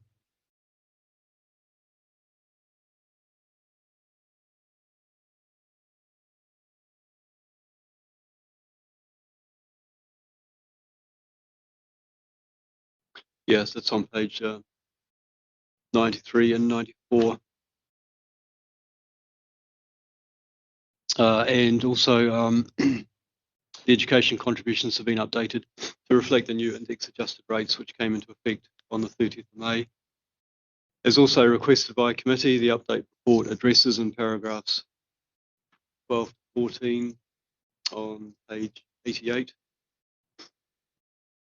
of your agenda, the context of the wider site, and highlights again that the position is very clear regarding developer contributions when allocated sites are subject to multiple planning applications. SG 13 clearly states that in considering whether a development proposal is exempted from contributions under the thresholds, the capacity of the total site of which the proposal is part of should be used. This is to prevent avoidance of contributions through the subdivision of sites. The proposed scale of development within H12 significantly exceeds the exemption thresholds for education and open space contributions, and there are no exemption thresholds for transport contributions. The applicant has made extensive further submissions since the April committee meeting, including in relation to benefits, the requested contributions and development viability. The Council's approach to developer contributions is consistent with SG 13, which ensures compliance with Scottish Government Circular 3/2012, and the detailed comments provided in the update report explain why the contributions satisfy the tests in the circular. Again, we have specialist officers in attendance at the meeting who can take any further questions in relation to the requested contributions. The update report outlines in paragraph 18, that's page 89 of your agenda, the potential benefits of the development proposal as put forward by the applicant, namely the applicant living on the site in the house currently under construction and enabling and delivering the 19 house development. The update report also gives further consideration to viability in paragraphs 19 to 28. That's on page 89 through to page 90. And again highlights that the Council, in looking at the issue of viability in the round, is not obliged to accept the expert opinion of the district valuer if there is other evidence indicating that the development is viable. For example, the circumstances of the applicant should be taken into account. In this case, the development was partly to provide a new home for the applicant, and the construction of this house is well advanced. Given the conclusions of the district valuer that the development is not viable, even without the contributions, it seems unlikely that another party might be interested in acquiring the site and proceeding with development. In these circumstances, it seems reasonable to have regard to the circumstances of the applicant. However, that should be taken into account together with the planning consequences if permission is granted and the developer contributions were to be reduced or waived. Paragraph 23 on page 89 notes that the three options under the Council's development viability process would be engaged if the committee were to consider that the development is viable, notwithstanding the expert opinion of the district valuer. Under option 1, it would be acceptable for the contributions to be staged. Under option 2, reductions in contributions will be limited to the point that would ensure the development remains viable. Again, this is a very difficult consideration where a lesser profit level is to be considered to the 15 to 20% that the district valuer works to. Under option 3, the Council may consider waiving a contribution in very exceptional circumstances and as a last resort. The requirement to demonstrate very exceptional circumstances is a high bar to clear. The proposal in this case is small scale and a standard housing development. Circumstances do not seem particularly unusual, and it does not offer any potentially unique or extraordinary benefits to the local community or wider area. It is not considered that the very exceptional circumstances threshold is met in this case. Paragraph 26 on page 90 of the update report notes that a viability assessment is a snapshot in time. Circumstances can change, such as house prices and construction costs, which can impact on viability over time. Paragraph 27 on page 90 as well notes that there is a mechanism whereby a Section 75A application can be made to discharge or modify a planning obligation. The scenario where such an application would be considered is where circumstances change so that it is the contributions causing the development to be unviable. Page 28, again on paragraph 28, again on page 90 of the report highlights that reducing or waiving contributions must in all cases be carefully considered in the round, including in terms of the planning consequences of doing so. Paragraph 55 on page 95 considers the planning consequences of granting permission with reduced or waived contributions. These consequences include, first, no provision would be made to address the infrastructure impacts of the development. Policy 18 of NPF4 makes it clear that development proposals will only be supported where it can be demonstrated that provision is made to address the impacts on infrastructure. Second, reducing or waiving contributions is likely to shift the costs of addressing the infrastructure impacts onto the council. It would not be fair or reasonable to expect other developers to effectively subsidise another development site through a reportioning of the cost sharing for infrastructure works. Third, there is a precedent effect to consider. There could be claims from other developers to be treated in a fair and consistent manner. And fourth, waiving contributions based on the application falling within the exemption thresholds for education and open space contributions would be contrary to the council's approach to multiple planning applications within an allocated site, where the capacity of the total allocated site should be used in considering whether an exemption will apply. Failure to apply the council policy could encourage other developers to submit multiple applications and an expectation to be treated in a consistent manner, in which case a precedent would be set for multiple applications to have impacts on infrastructure that would not be addressed, and that being contrary to the infrastructure first approach under NPF4. Again, we have the specialist officers in attendance if there are any specific questions relating to the consequences of reducing or waiving the contributions they have requested in relation to this application. In conclusion, it is not considered that any new matters have been raised that would alter the previous recommendation to grant planning permissions subject to a Section 75 planning obligation to secure developer contributions. As mentioned, some adjustments to the contributions are recommended, involving removal of the DARE contribution for the reasons explained in the report and updating of the education contributions to account for the latest indexation. It is considered that granting the application with reduced or waived contributions would be contrary to the development plan, given the infrastructure first approach under NPF4 and the outcome of the development viability process as set out in the Council's SG13. Any decision to grant planning permission on that basis would, it is considered, need to be justified by material planning considerations. The update report has considered relevant material planning considerations in the round. It is concluded that there would be planning consequences of concern in granting planning permission with reduced or waived contributions. It is also material to consider that construction of the applicant's new home is well advanced, notwithstanding that there is no planning permission. So it is evident that the requested developer contributions have not inhibited the development from proceeding. In addition to a new home, it can be noted that with full contributions, a benefit in terms of a profit of circa £11,700 would be afforded to the applicant for this small development, according to the analysis in the update report. And lastly, although it might not seem significant to waive developer contributions for two houses, that would contravene the Council's policies, which prevent avoidance of contributions through the subdivision of sites, and there are other important planning consequences of concern as I've highlighted. Thank you. Thank you, sir. Vivian. Any questions for, can I just see we've still got the district valuer here with us. Any questions for either the district valuer or Brent on this application? No?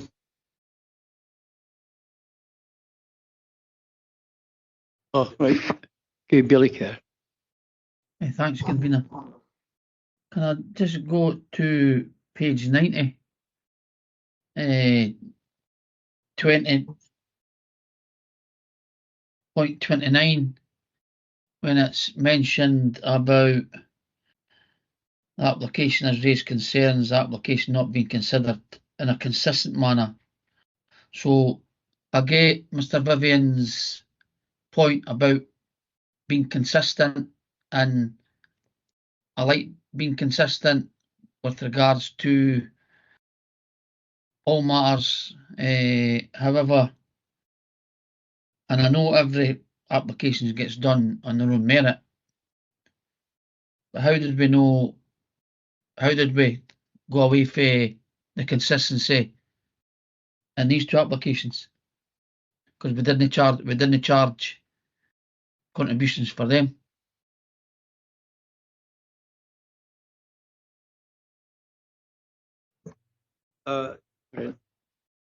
Yeah, thanks, Councillor Kerr. I'm not sure, it's not comparing like for like. The reference is to two applications. One was a windfill development proposal for 6 houses. The other was a development consisting of 4 houses comprising the entirety of a allocated housing site H53. In this case, we're talking about an application which forms part of a much larger site involving,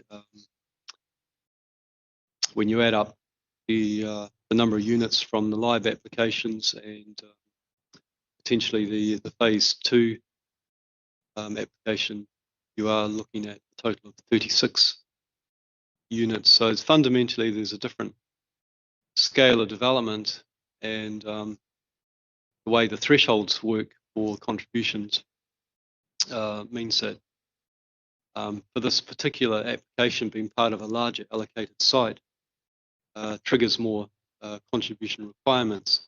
So I can understand the point if this was a discrete 2-unit development, then I can see the point in terms of relevance and consistency with the other sites. But the fact is, it's not a discrete 2-unit development. It's treated as part of a much larger development.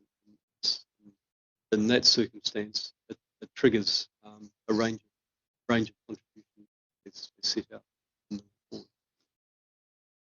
Hope Thanks, Brent.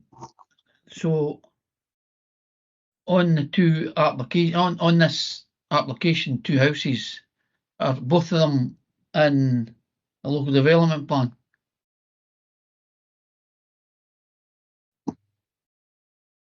The majority of this application site for 2 units falls within settlement boundary and allocated site H12.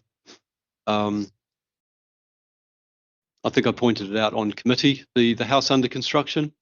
Yeah. Actually, part of that house actually straddles the settlement boundary and the H12 boundary. So there is part of that house which actually lies within the countryside.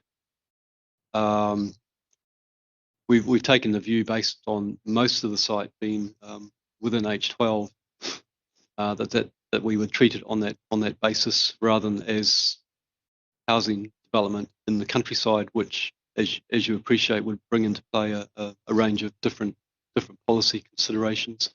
So we have treated the entire application site on the basis of being within H12.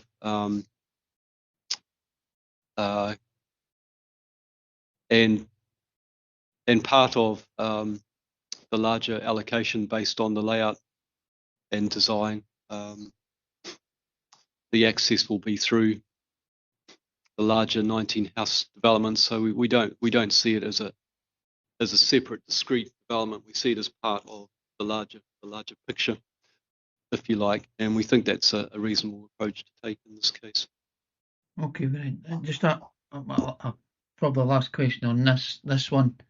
So, if there's a development area 36 and it's in H12, and hypothetically, I went and bought the area for 2 houses, would mine be treated? My application be treated differently for application at the moment, because I'm no part of the H12 development.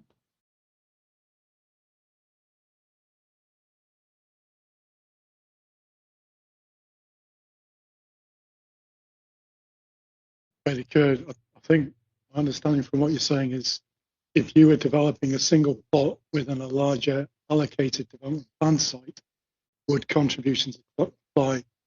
If that was the question, the answer is yes. The way the contributions are calculated is to avoid individual applications coming through and an applicant thereby seeking to avoid the need to make contributions. So say if you had an allocated site for 36 and you came in with 36 individual separate applications, you'd still have to pay the contributions based on it being a large site of 36. You can't salami slice it. That's exactly the answer I was looking for, Bernard. So thank you very much. I'm not saying I agree with it, but that's the rules, and I'm happy with that answer. So thank you very much. Thanks, Billy Kerr. Any further questions? No. Okay, can we ask the Councillor McCabe for his deputation, please?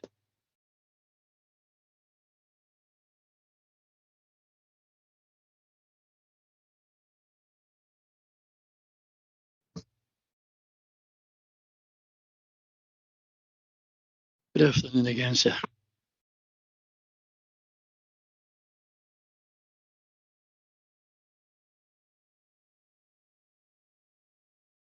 Thank you, Convener. A lot of the stuff we'll have already covered because we spoke about the 19 house application. The District Valuer provided a report commissioned by Falkirk Council planners which clearly stated the 2 house application is not viable on a financial basis. Only at this late stage have you been provided with that report. It was of significant material consideration and should have been available to you earlier when assessing the application. On this application, the DV suggests a profit of between 40,000 to 51,000 if no contributions are taken. The DV would generally expect a profit of 75,000 for a project of this size. The DV reports states a reduction in developer contributions could be supported. Supplementary guidance SG13 allows for reduced and waived contributions, and therefore approval of the application with 0 contributions would accord with all policies and guidelines and be justified on the DV report alone. You'll hear no doubt subsequently that any planning obligation must meet all 5 tests within Circular 3 2012 and MPF 4 Policy 18.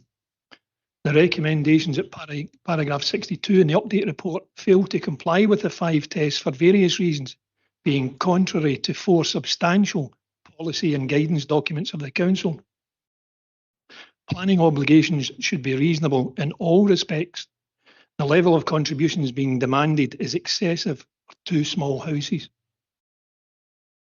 and it's contrary to policy IRO2.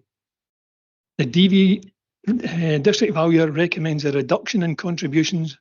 Falkirk Council's Planning Department recommend an increase in contributions. That position is both unreasonable and unwarranted. Further, Test 4 states a planning obligation must always be proportionate in scale and kind. demanding £28,782.50 for 2 small houses at Garngrew, when houses twice the size and only a few minutes along the road paid £868 is not proportionate in scale or kind and is completely unreasonable. I have concerns in the disparity with between Garngrew's proposed education contributions and those paid for nearby 4 and 6 house developments. Education contributions for a 2-house site are not required, the application being below the threshold for contributions. Education were advised that the 2-house site was within H12 incorrectly and allocated a capacity of 20 houses had to be used. Despite the education failing to seek contributions for the 4 and 6 house applications by inaccurately stating that they were below the 4-house threshold, councillor planners failed to correct these mistakes. Billy Kerr has just asked a question of Mr. Vivian. I don't feel his response answered the question that was asked. Those 2 applications, the 4 and 6, should have had education contributions attributed to them. They weren't. No developer contributions were attached. Planning incorrectly instructed education to use an allocated capacity of 20 for Garngrew, but inappropriately granted a 4-house application to a site with an allocated capacity of 10 within the LDP. Goes a bit towards what Mr. Whittle was saying there about the salami slicing here. A 4-house application within a 10-house allocated site should have had education contributions attributed to it. I've already referred to the 2 nearby applications above the threshold for an education contributions which paid no education contribution whatsoever. We're talking about setting precedent here, whatever. Precedent's already been set. Consistency, that's a bit more dubious. Yet more than £28,000 is demanded for this 2-house application, which falls below the contribution threshold. Both applications were granted planning permission without any education contribution requested at all, despite the knowledge that both were required to provide an education contribution. That's completely unacceptable. You know, when we do that with 2 sites and then we have a different view for this site. I'm going to just pick up on a couple of things that Mr. Teed referred to. He, speaking on the previous application, he referred to other larger housing developments currently on the horizon. These larger elements will generate the larger profit, whereas has already been evidenced by the DV report, this site does not generate a sufficient profit. It's basically still unviable. And just picking up on, again, the kind of previous application, but it's very relevant here. It's an answer to Councillor Sinclair's questions of Mr. Henderson previously. Developer contributions do not fund service provision. Developer contributions are being asked here.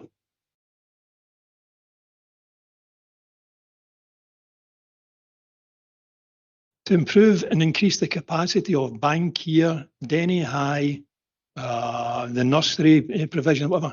Nothing to do with paying for teachers. That whole line of question was totally irrelevant, and it's irrelevant here. Developer contributions are for infrastructure. And because of the unviability of, as evidenced by District Valuer, I don't believe they should be imposed on the site here. And just a wee final point. I think it's my final point, yeah. Paragraph 20 notes that deer contributions have been removed, both from this application and the previous application. That comes back to a question that I was asked. Who picks up the shortfall? We've already removed that. So where have we put those charges to? Where have they gone to? Is it the council? Probably is. What will the council do? We will go to McTaggart and Mickle. We will go to IH Brown, who are developing 500 houses in one site, 650 houses in another, and we will adjust. All we will do is apply developer contributions as fair as we can. And where it's been evidenced by the district valuer, developer contributions shouldn't be attached. That's the position that we should be taking. I think all I would ask is that the committee recognise the inequities within this two-house report. This two-house report should have been done within 6 weeks. What are we in? 2.5 years now or something? I'm asking that you recognise the inequities within the two-house report and approve the application without developer contributions attached. Thanks very much, Convener. Thank you, Councillor. Any questions to Councillor McCabe? Oh, Councillor Singh. Yeah, just a quick question. Councillor McCabe, would you accept that any house building has an impact on services? Yes. So you would accept then that any shortfall to be covered by the council would have an impact on the council's revenue budget? No. Could you clarify why do you believe that that's the case? I've just explained to you that when you have evidence of the experts to say that a site is potentially unviable, and you have, as alluded to by Mr. Teed talking about education contributions, the larger sites are where a larger profit by the larger companies will be made. And therefore, we should, if you feel that there is that shortfall going to appear within the council budget, I was actually astonished listening today. I actually thought I was at the budget meeting of the council and we're talking about these two applications. If you're talking about problems with the council's budget and how we would have to find money, I'm suggesting you the way to find money is you've got a list of 10 applications up here. You look at 10 of them and you go like that, where can we charge the money on these 10 sites? And you go like that, 2 of them are unviable. We can't possibly charge money for them. So therefore you equate that and you put it to the other 8 because they can make the money.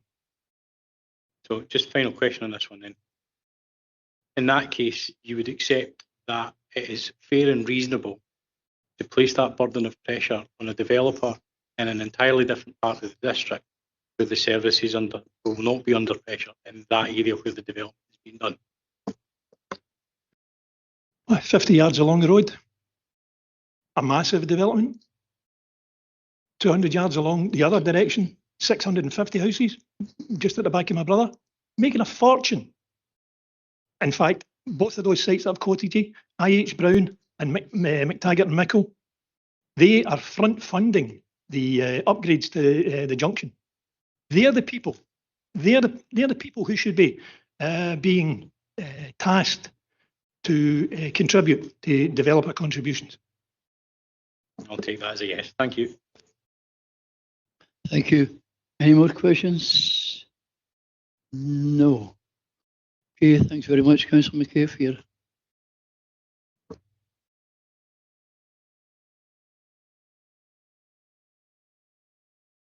Mr. Henderson, do you?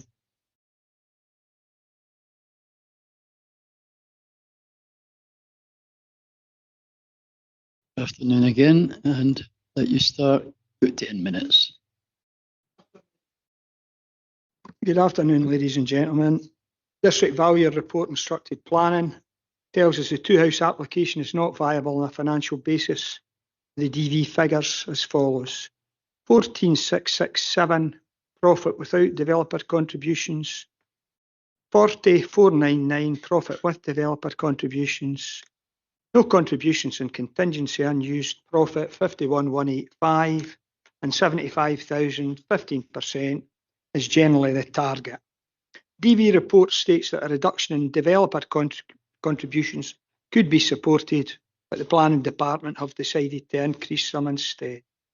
The SG13 guidance allows for reduction in contributions and for waiving contributions, and a decision to approve the application with 0 contributions would fully accord with all policies and guidance and would be justified on the basis of the DV report.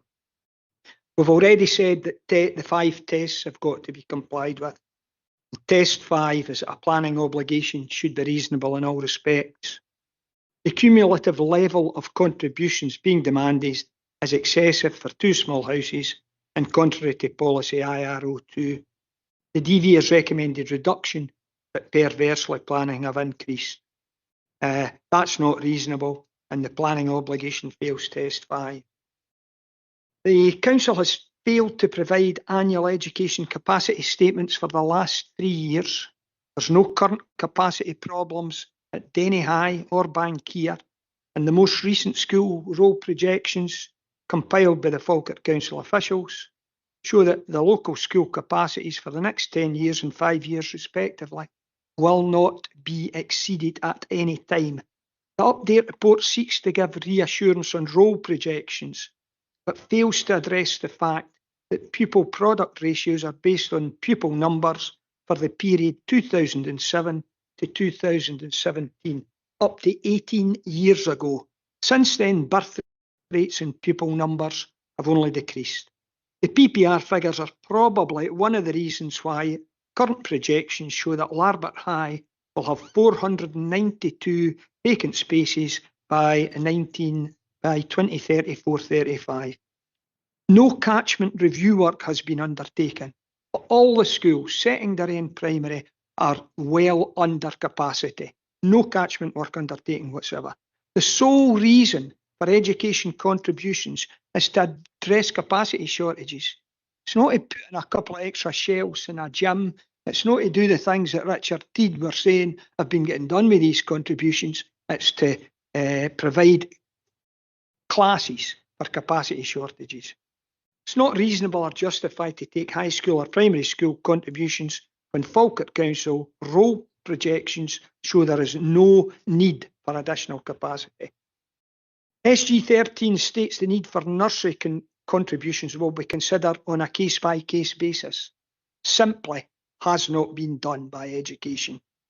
No account has been taken of 1, private nursery provision, 2, funding follows the child, and 3, the fact that the PPR figures haven't been updated. SG 13 bizarrely states the catchment of nursery provisions will be provided. Catchment and nursery provision will be considered. There are no nursery catchments. So we've got a guidance that just doesn't make any sense. No sound evidence whatsoever showing the need for additional nursery capacity has been provided, and these failures are not reasonable, and test 5 has failed. In addition, education contributions do not apply to developments of less than 4 houses, and the 2-house application is exempt. Well, it certainly is now after the previous decision. Open space contributions do not apply to developments of 10 units or less, and the 2-house application is exempt. There are already excellent provision at Hollandbush Park and at Castleview Terrace. There's no need for demanding open space contributions for the small house development. The demand for open space contributions is totally unreasonable and fails test 5.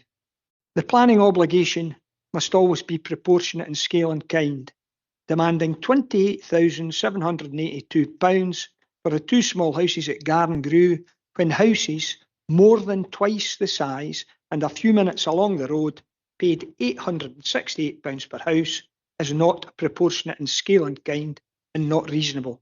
It fails tests 4 and 5. Councillor Kerr, and at the previous meeting other councillors asked how these massive differences came about. I'll explain to you right now. Planning seek to blame education for the huge differences between Garngrew and the nearby 4 and 6 houses. Education did not request contributions for the 2-house site because it's below the threshold. Education changed their position when planning wrongly advised the 2-house site was in H12. It's not. It's part in and part out. And planning said the allocated capacity for H12 of 20 had to be used. Education then wrongly quoted SG10 in justification of their claim for contributions, despite the fact that SG10 had been replaced with SG13 about 2 years earlier. Education also failed to request any contributions for the 4-house and the 6-house applications, wrongly stating that they were below the 4-house threshold. Planning then failed to alert Education to their obvious errors. They didn't point out that this was a blunder. Planning then wrongly, because they had failed to check the status of the site when the application was submitted, they wrongly told Education to use the allocated capacity of 20. Planning granted the 4-house application in the full knowledge that doing so was contrary to the local development plan because the allocated capacity was 10, clearly double standards. The detailed handling reports about these applications are useful. In the 6-house report, planning stated 4 times that the construction of 6 houses would have no significant impact on education. The 4-house report stated the LDP requires education contributions, but planning failed to take any education contributions.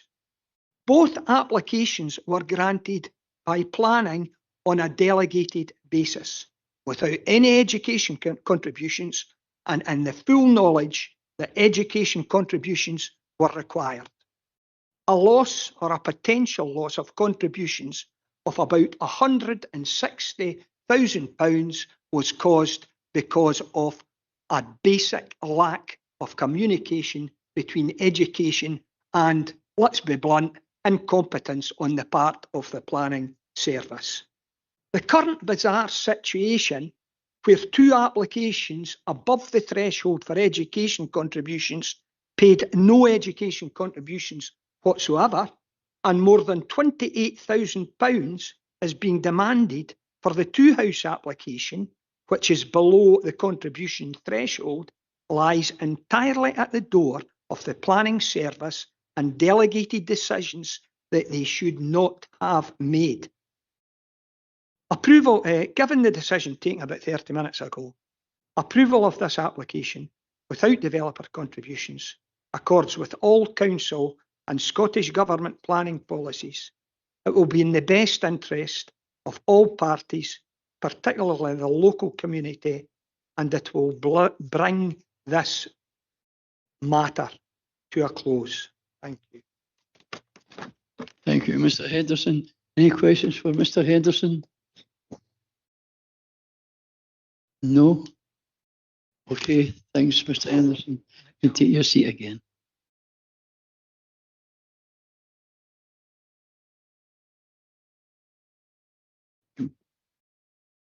Coming back to Brent now, please. For a summary, summing up. Yeah, the issue of consistency, I mean, I can completely understand the argument of the relevance of considering this application site against these other sites referred to. If it was a 2-unit development, but it's not. It's part of a larger allocated site, and our guidance is quite clear that when you're dealing with an application site within a larger allocation, then you consider the overall whole capacity of the site and considering whether to take contributions. So that is fundamentally why there are a range of contribution requirements on this application. I mean, we would refute strongly that the requests don't meet tests under the circular contributions. They're calculated on a pro rata basis in accordance with our guidance. The fact that there are so many is unfortunately, it's just a matter of fact in terms of the location and the infrastructure. deficiencies in the area. So yes, there are more contributions in this particular area than others, but that doesn't mean they're not reasonable or proportionate. They're calculated on a pro rata basis and apply to all developments in this area where applicable. So yeah, it's important to make that point again, and it's similar to what you heard this morning. The district valuer assessment is part of the overall process, which feeds into our assessment of the application and development viability process. As you will know, we can only consider waiving or reducing contributions under our development viability process if it's the contributions themselves that make the development unviable. So that's, again, it's not the case with this application, similar to the last one, as informed by the expert opinion of the DV. So yeah, we get to the same arguments and the same points. You can take contrary review to the DV. You can consider the application to be viable in other ways. In doing that, you would need to carefully go through the relevant considerations for reducing or waiving contributions. As you know, previous discussions, waiving contributions is a last resort in very exceptional circumstances. And the overall, considering all matters in the round, you need to consider carefully the consequences. Again, from discussion earlier today. But certainly, it's our overall view that those material considerations wouldn't justify reducing or waiving contributions in this case. So there's no change in our state report in terms of the recommendation of the committee in April, apart from some adjustments to remove their contribution for the reasons explained, and also to make some adjustments to the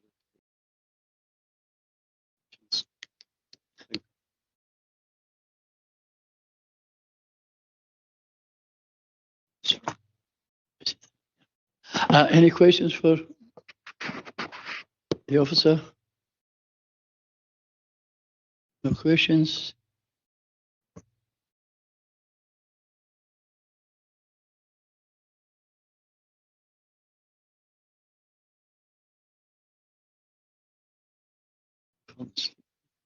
Okay, then can we move to debate? Any contributions?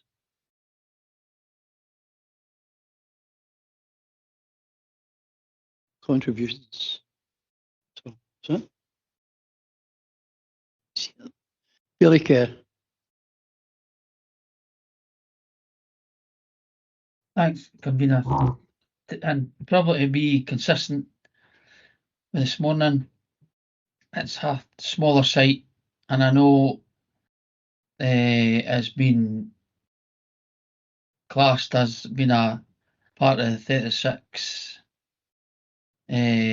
house application, but with the 19 already been settled and are now going to pay the contributions, I would go along the same lines as I did this morning to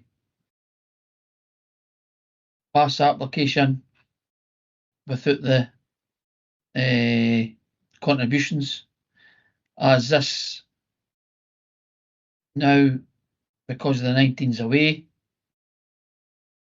2 houses along the same. I didn't need to worry about the social housing and any future correspondence. The applicant dialogue with Director of Police Services. I don't know if Mr. Henderson wants to add any background to it. Thank you, Bailey Kerr. Is it your intent that there would be an almost identical approach to the motion that you made this morning? The reason I ask that is that the decision or the motion this morning referred to material considerations overwhelming the development plan. Yeah. I just want to confirm with you that that's the approach that you would be taking. To my knowledge, I don't think that there is any contribution or provision in a proposed Section 75 agreement for affordable housing. No. So I think what you're saying is that there would be a total waiving of contributions. There would be no need for a Section 75 agreement. But I'll just run through, I'm looking at page 97 of the agenda, and it's paragraph 62(1)(a), which refers to the Section 75 planning obligation. And there are contributions towards Bankier Primary School, Denny High School, nursery provision, A803 M80 slip, road junction upgrades, and open space. So I think my understanding is you would be moving that the committee agree the officer recommendations, but with the complete removal of the Section 75 requirements for these contributions. Would that be correct? So it would move from being a minded to grant decision to simply be a grant planning permission, and then subject to the conditions, reasons and informatives set out from 98 onwards. Yeah, that's fine, Mr. Henderson. Can I also please just indulge me in terms of the material considerations reasons? In this case, mirroring earlier, there would be the distinct circumstances of the applicant, who in this case I note is building one house for his own use, and the applicant's ability to accept a return and viability threshold considerably lower than would normally be expected. The benefit of the housing, which is primarily located in an allocated site, economic benefits that could be generated, and this morning there was reference to the site being in poor condition. I'm not sure if that's the case for this part of the site. You didn't. I'm not bothered about including that, Mr. Henderson. Which was also leads on to the other wording that waiving contributions increases the likelihood of successful development. Yeah. Thank you. I don't know, would it be helpful for me to read out my notes of what I think that motion is? The committee agrees to grant planning permission with no developer contributions which are waived. As a result of the waiving of the developer contributions, the committee considers that the development does not accord overall with the relevant provisions of the development plan, being policy 18B of MPF 4 and section 8 of supplementary guidance SG 13. The committee considers that the following considerations are of such significant weight as to indicate that the plan should not be accorded priority. Firstly, the distinct circumstances of the applicant who is building one house for his own use, and the applicant's ability to accept a return and viability threshold considerably lower than would normally be expected.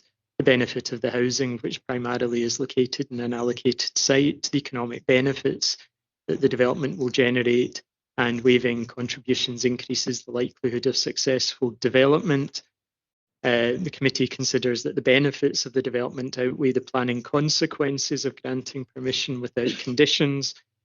Accordingly, the committee agrees to grant planning permission subject to the conditions, reasons and informatives narrated in the officer recommendation, and that was from page 98 through to page 101 on the agenda. For the avoidance of doubt, and also for the avoidance of doubt, this would remove the minded to grant aspect of a Section 75 in entirety. Does that reasonably sum up? Yeah, thank you, Mr. Henderson.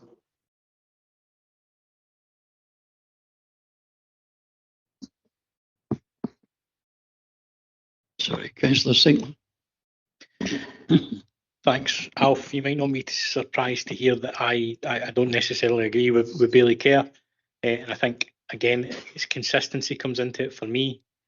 And one of the reasons for that, in my own head, and I'm maybe simplifying this further than I probably should, but we could potentially be in if we're considering this two-house development, which is, in the opinion of the deputation a few moments ago, part in, part out, that would suggest to me that part of this site is within the larger site and therefore needs to be subject to the same conditions in terms of developer contributions.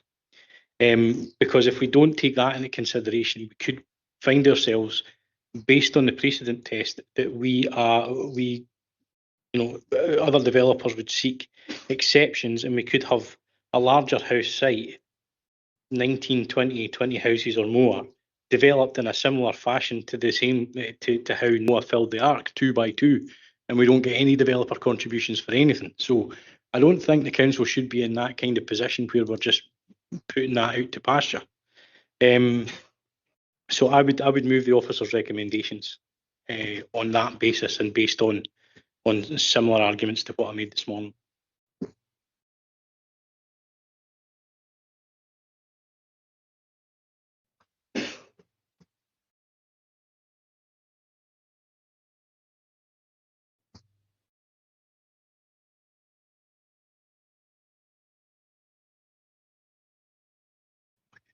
Have you got seconders for the? Have you got seconders for either the motion or the amendment?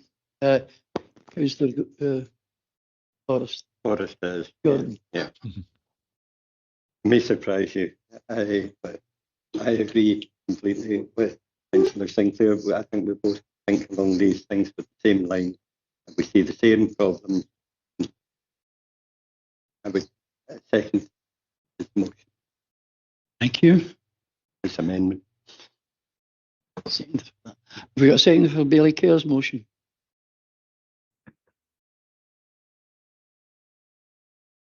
Sorry. Councillor Flynn. Yep, happy to second it, convener. Thank you.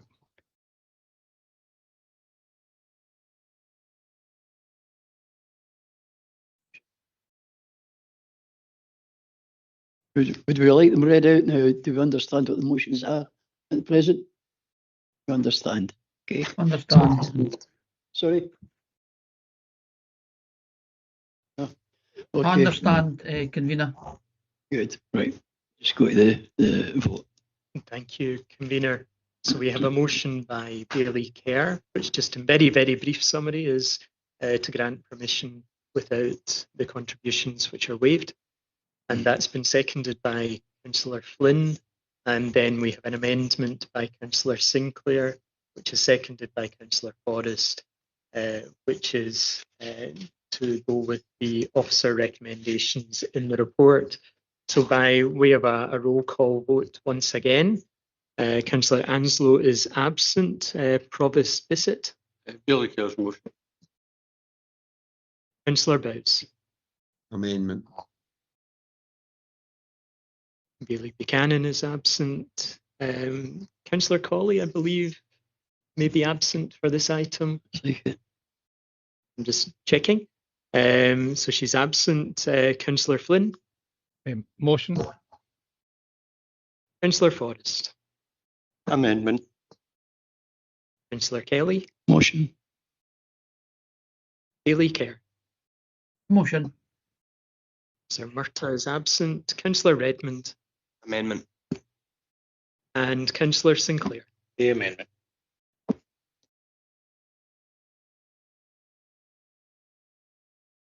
So by my reckoning, we have 4 votes for the motion, 4 votes for the amendment, and in these circumstances, the convener of the meeting is entitled to cast or exercise a casting vote. Okay.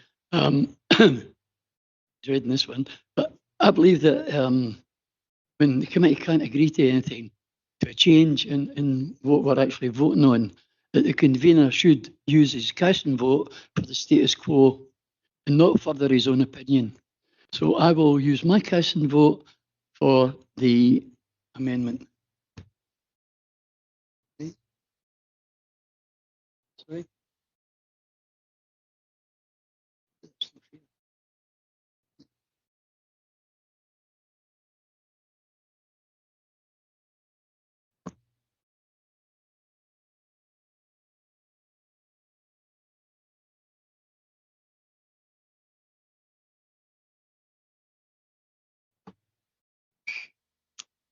Thank you. The convener has confirmed that he is exercising his casting vote for the amendment, and accordingly the amendment is carried. The convener.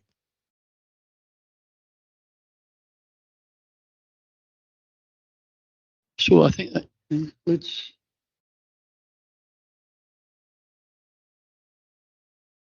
Concludes business for the day. Yeah, so that concludes business for the day. Thanks everybody for coming. Have a good afternoon.